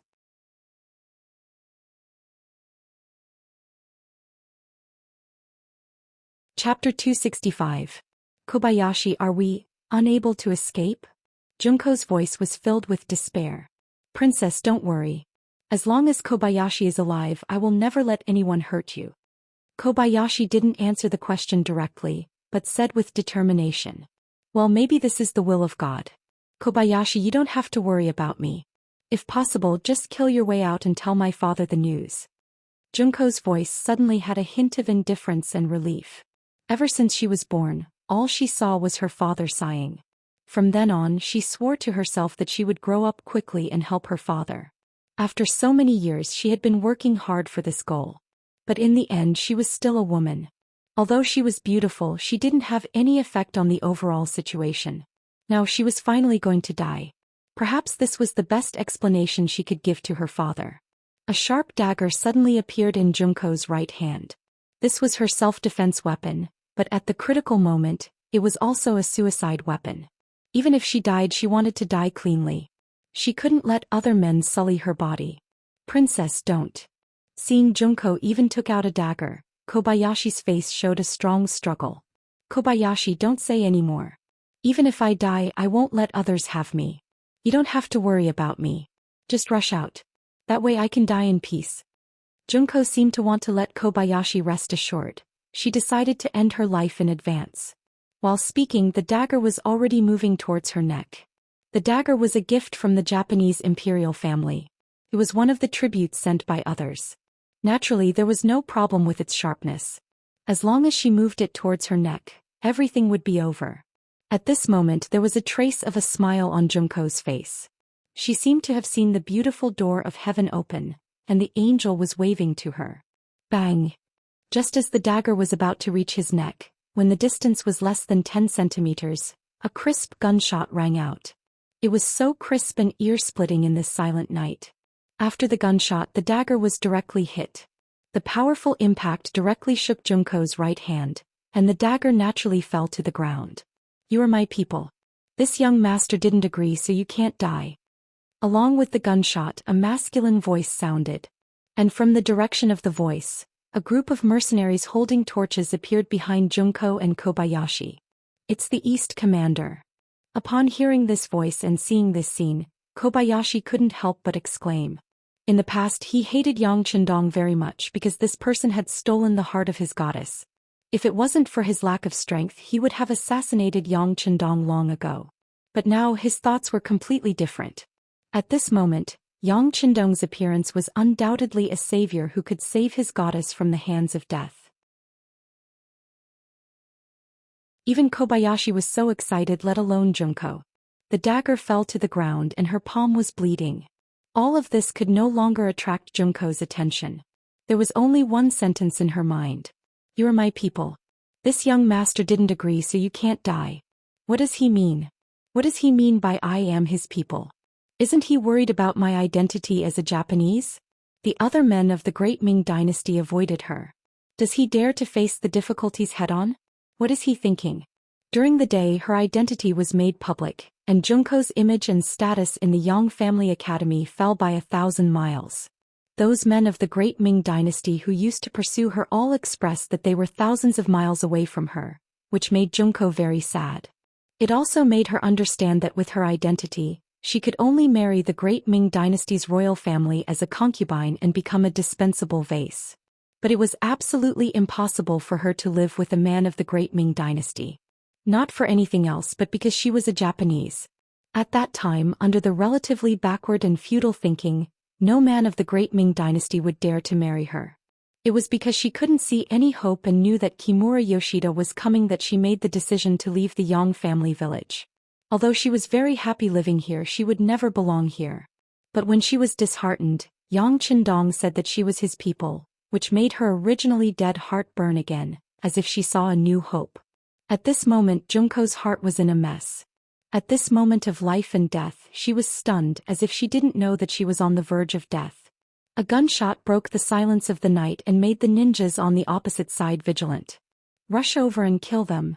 One of the 3 high-level ninjas suddenly shouted in Japanese, and then dozens of black shadows quickly approached, rushing straight toward Yang Qindong and the others.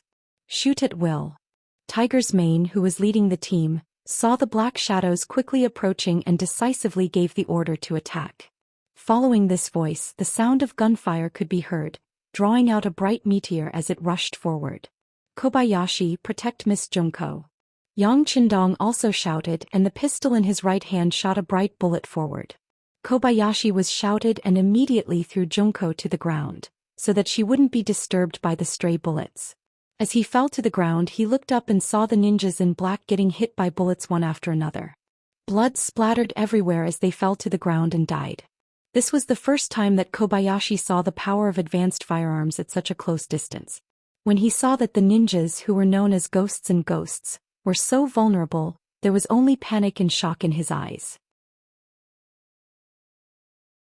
He suddenly felt that all the martial arts he had painstakingly learned in the past were useless. In the face of such an advanced and accurate firearm, it seemed that no matter how strong one's martial arts were, it would be useless. Baka. Rush over and kill them in close combat. Seeing that a ninja was hit by a gun and fell to the ground and lost his life, the leading ninja's voice was filled with monstrous anger. While giving the order loudly, he also moved quickly, and at the same time his right hand was constantly throwing ninja dart, which was used for long-range attacks. The ninja dart broke through the air and flew forward. Yang Qindong, who was standing in the middle of the team, had a trace of indifference in his eyes and shouted, "All of you throw away your torches and be on your guard." The ninja dart's power at close range was not inferior to firearms. This was something that Yang Qindong had experienced as early as in his last life. It's just that at that time, ninjas were almost extinct and there were very few people who could use ninja dart. But now, when he returned to the great Ming dynasty, he actually saw such a thing again, which really gave him a headache. When modern firearms face cold weapons, the advantage is naturally very obvious. But it can't be said that there are no disadvantages. For example, in close combat, the effect of firearms becomes very poor. And in order to prevent self-injury, you have to be careful when shooting, which is equivalent to giving the opponent more opportunities and space to use their abilities. It was precisely because he recognized the power of ninja dart that Yang Qindong made some preparations in advance. It's just that he didn't expect that the opponent would use ninja dart so decisively, which caught him off guard.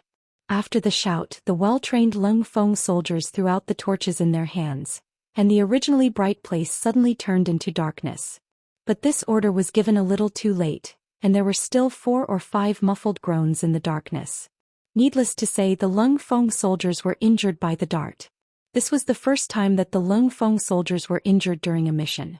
What's more, in the darkness, the ninjas' speed of approaching was even faster, as if they were even more certain of their home ground. Be careful, don't shoot casually. Yang Qindong's voice had a trace of fear. Just as he finished speaking, he felt a gust of cold wind coming towards him.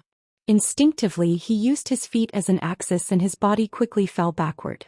But just as his body leaned back, the wind from the blade brushed past his body. It's conceivable that if he was a little slower he would have been injured. Young master, be careful. Seeing that Yang Chendong was almost killed, Tiger's Mane and Beta Persei's voice quickly sounded, and then two figures quickly approached him. I'm fine, be careful. After Yang Chendong regained his balance, he replied, pulled out the tri-edge bayonet from his waist, and then suddenly stabbed the black shadow in front of him. What Yang Chendong had learned was not some fancy moves, nor was it a routine. Instead, it was a killing move. It's often the fastest way to kill the opponent in the shortest time.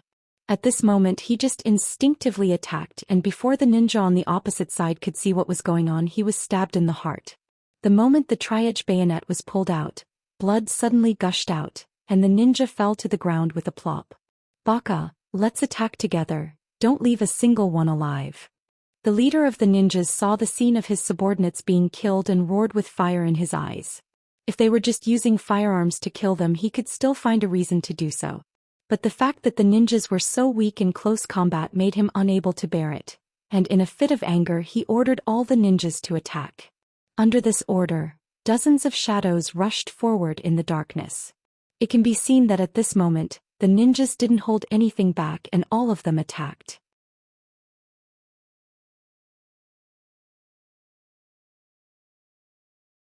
Chapter 266. Good timing. Seeing that the number of enemies had increased, Yang Chendong wasn't anxious, instead he was happy.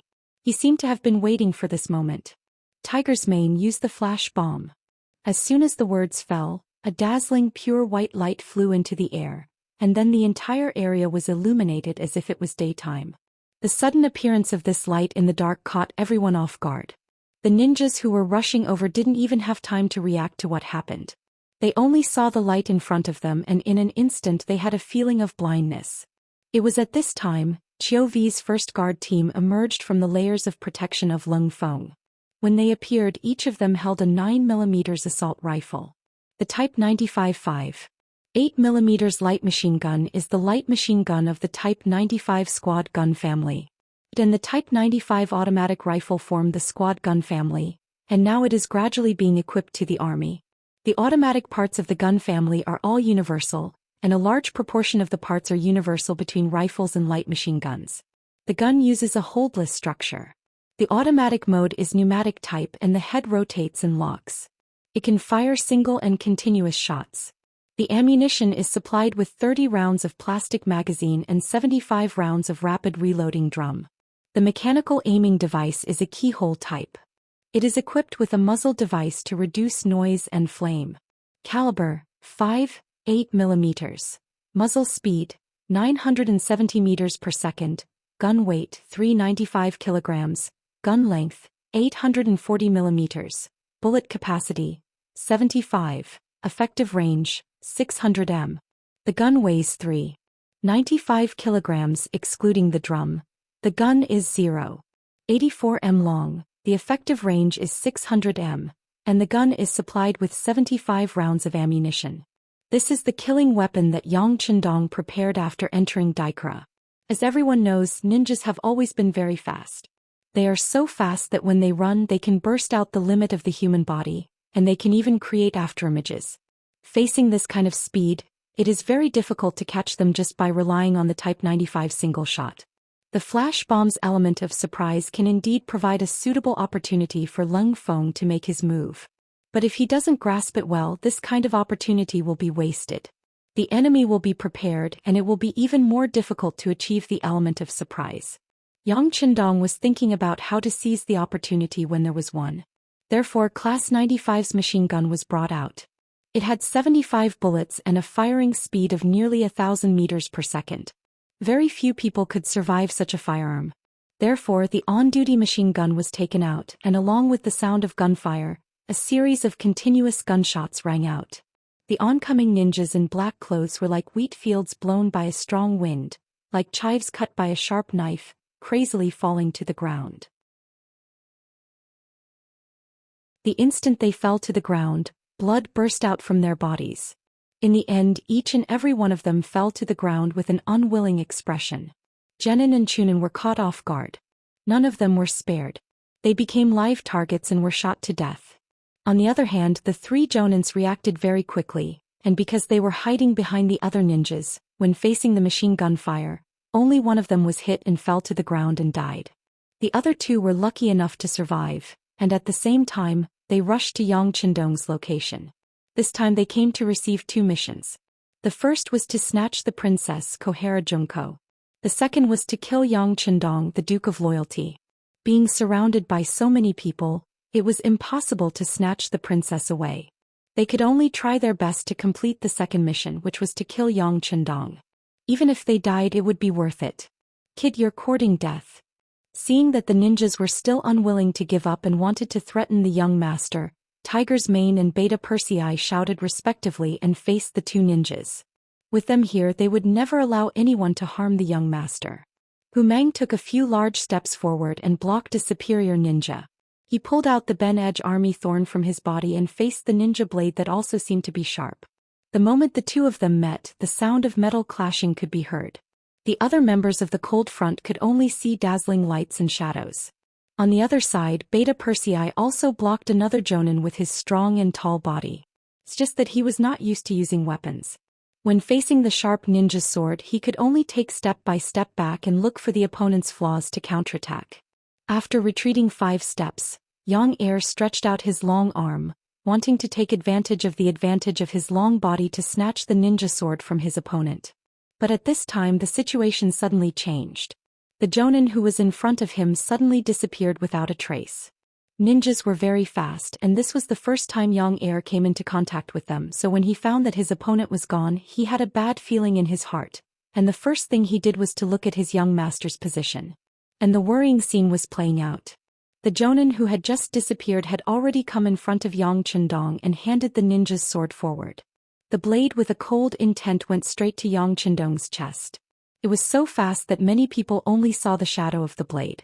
Looking at this scene, Junko was so scared that she almost fainted and shouted, "No!" After that, her whole body staggered backward. Fortunately, Kobayashi had been paying attention to her and reached out to support her in time.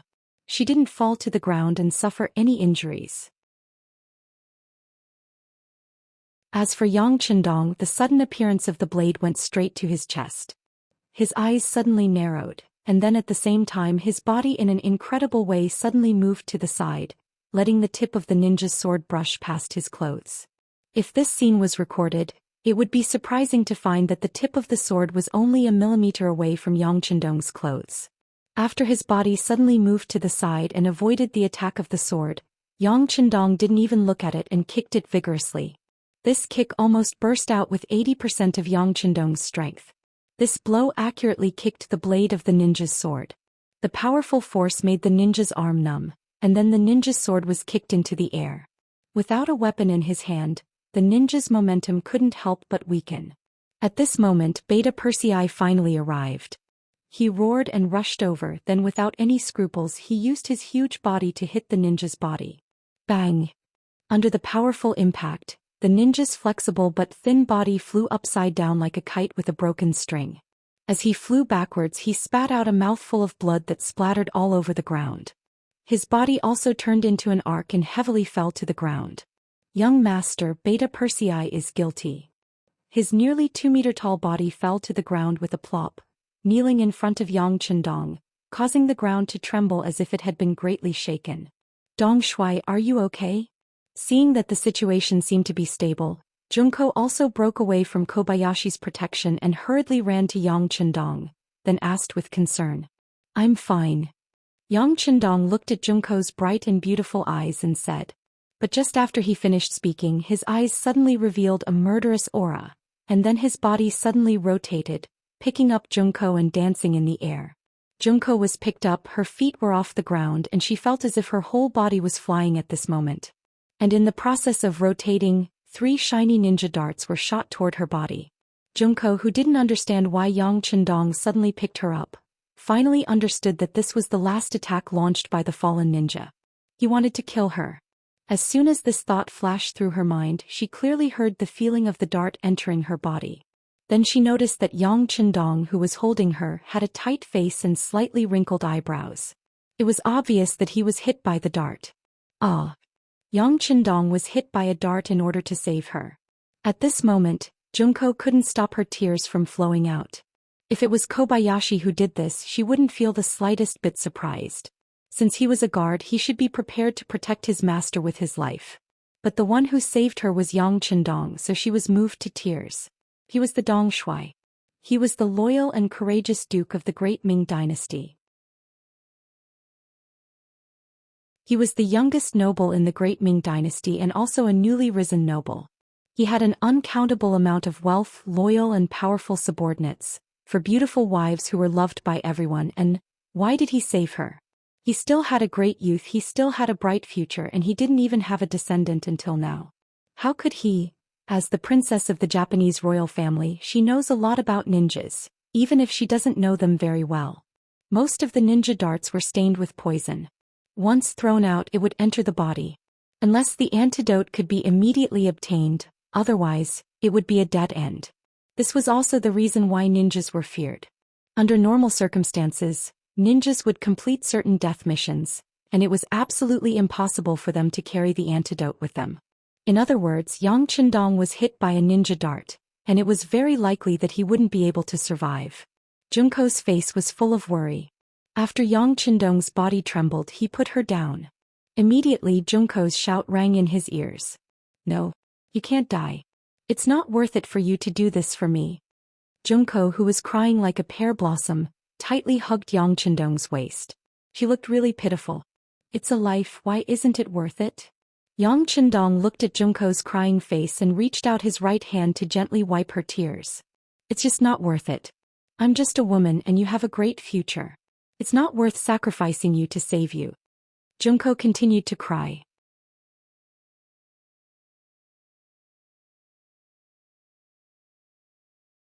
Chapter 267. No. You are not a woman, you are a very beautiful woman, a woman who can make people's hearts beat. Yang Qindong looked at Junko's big eyes and said softly, "You like me?" Junko suddenly understood something and looked at Yang Qindong with a hint of gentleness. "Yes, do you like me?" Yang Qindong bravely admitted, then looked at Junko and asked seriously. In Yang Qindong's eyes, Junko was not only cute and beautiful, but also had a tenacious character that deeply attracted him. Especially when he knew that this woman learned a lot of knowledge and suffered a lot of unimaginable pain in order to strengthen the Japanese royal family, he felt even more distressed. Such a beautiful girl should be protected instead of fighting like a man or even risking her life. Junko didn't know how to answer for a moment, and her eyes flashed with a hint of panic. She was taught from a young age that she couldn't easily like a person, because she had a very important mission, and before she completed her mission, she couldn't easily say the word love. Seeing that Junko was avoiding something, Yang Qindong knew that she still had a psychological barrier, and if he couldn't take this opportunity to break through, it would be even more difficult to make her reveal her true feelings next time. For this reason he continued to ask, "What's wrong? Even now, can't you tell me the truth?" "But I like you too." After being reminded, Junko suddenly remembered that Yang Qindong had been poisoned by the ninja dart, and perhaps he wouldn't be able to live happily. At this time, what was the point of confessing her true feelings to him? "I like you too." Finally, Junko's psychological barrier was broken under this special circumstance. She said to Yang Qindong, "I like you and I have liked you since a long time ago. Even if you have other women, I am willing to be one of them, but, alright, that's enough." Hearing Junko's confession, Yang Qindong nodded with satisfaction. He then released his hand from Junko's slender waist, turned around and walked towards the jonin who was groaning on the ground. Yang Qindong walked in front of the jonin, and a handgun appeared in his hand. With a slight movement of his right index finger, a gunshot was heard, and a bloody hole appeared in between the jonin's eyebrows. Blood was flowing out non-stop. After finishing off the jonin who threw the ninja dart, Yang Qindong slowly turned his head and looked at Beta Persei and said, "I have taught you more than once that being merciful to the opponent is being cruel to ourselves. But just now, this man who was about to die launched his final attack and almost took your young master's life. This time all of you are at fault. Do you know your crimes?" His voice was loud and clear, especially in this silent night. It spread far and wide, and it clearly drilled into the ears of every Lung Feng. "We are guilty." The sound of people kneeling on the ground was heard. Whether it was Beta Persei Tiger's Mane who just killed a Jonin Chiovi and the others from the first guard, or the Lung Feng who came out to carry out the mission, they all knelt on the ground in an orderly manner. Everyone's eyes flashed with shame and regret. Yang Qindong didn't seem to be satisfied with everyone kneeling down and admitting their mistakes, nor did he intend to forgive them. Instead, he continued to say, "Today's matter will be written in the history of Lung Feng, and it will make all future generations vigilant. It's an honor that every one of your names will be recorded in the history of Lung Feng. This may be a disgrace, but since you are following this young master, you have to do your best. If you don't have the ability to do so, or if you don't have enough self-awareness, then you can apply to leave. This young master won't force you. Now go and kill all those assassins. Remember, it's not a disgrace to kill a dead person or someone who is about to die. On the contrary, it's a way to take responsibility for yourself and respect your opponent. Do you understand?" "Understood." Dozens of people answered in unison. Although the effect of the flare had already worn off, the place returned to darkness. But everyone still lowered their heads in shame.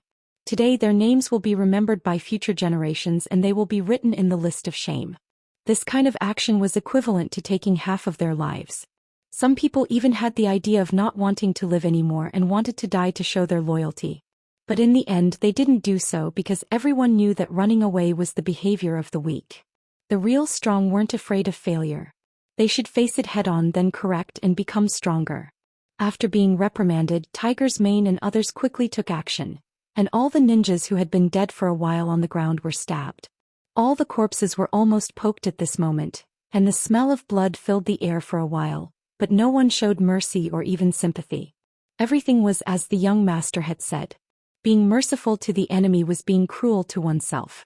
Looking at everyone's actions, Yang Qindong's eyes flashed with a gratified look.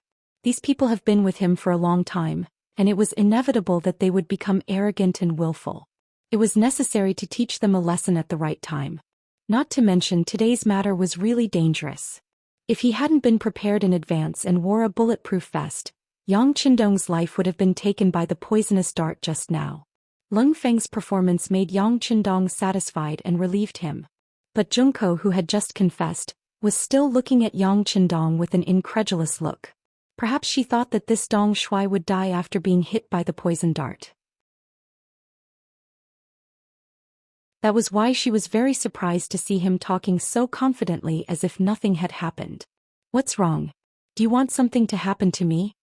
Yang Qindong had already arrived in front of Junko, and when he saw her expression of disbelief, he asked with a magnetic and caring voice, "How can you be fine? Didn't you just get hit by the poisonous dart?" Junko asked instinctively, blinking her big eyes, looking forward to Yang Qindong's explanation. Yang Qindong never liked to explain. Because only when he did something wrong he would explain, and only when he faced stupid people would he explain. First, he didn't do anything wrong, and second, Junko was very smart, so such an explanation was even more unnecessary. "Idiot, how can a small poisonous dart hurt this young master? You should have heard of my legend. I am the god of war, invincible. But you, why did you suddenly leave Yang village without even saying goodbye? Do you know, if I didn't find out that you were gone and brought people here in time, I'm afraid you would be dead now." While talking, Yang Qindong slowly approached. When the distance between them was less than an arm's length, he squatted down slightly, stretched out his hands and abruptly lifted Junko up into the air. Her body suddenly left the ground. This change surprised Junko, who was still in the state of thinking. From childhood to adulthood, the only one who dared to do this to her was her father.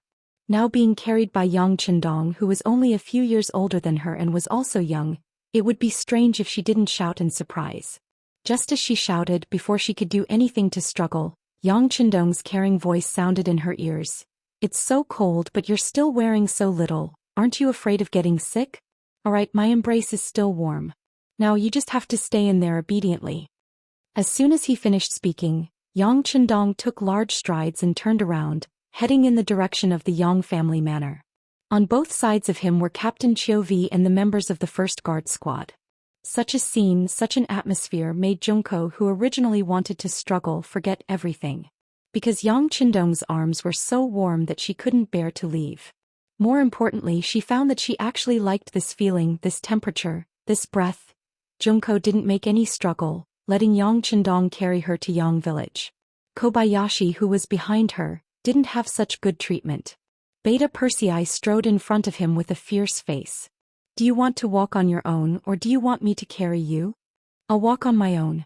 Kobayashi felt the strong anger coming from Beta Persei's body. He had already experienced this person's power, so he was really afraid. He was really afraid that if he answered a little slower, the other party would heavily injure him and then carry him back to Yang village. In that case, even if he was lucky enough to not die, he would probably lose a layer of skin. Tiger's Mane and the Lung Feng stayed behind to clean up the battlefield. This was also something that the elite Lung Feng were very good at. Soon, a big pit appeared and the bodies of the 43 ninjas were buried in the ground. When the soil was finally covered after a night of cold wind, it would be difficult to find this place. After only half an hour, the originally lively place became quiet again. When the wind blew, the place returned to the silence of the night. The Japanese diplomatic mission in the capital. The sky was almost bright, but there was still no news. Kimura Yoshida was furious. He raised his hand and slapped Captain Qishang's face. He roared angrily, "What the hell is going on? Why did you send so many people but none of them came back? Give me an explanation." Yes. Qishang lowered his head and answered, but his face showed that he was very wronged. This was Kimura's plan and he was the one who sent the ninjas. Now he was asked to explain. What could he say? What could he explain? Investigate, send someone to investigate. I want to know where these people went. I want to know if Yang village still exists. Kimura Yoshida's angry voice continued to sound. Qishang left the room as if he had been granted amnesty, and then a large number of people were sent out. As soon as the gate opened, they would go out of the city to investigate and inquire about the news. For the matter of 43 ninjas disappearing without any reason, even Ikigami was very curious. You're tuning in to the Zhou Xian's Legacy YouTube channel. Don't forget to subscribe and join us on this journey to catch the most captivating stories.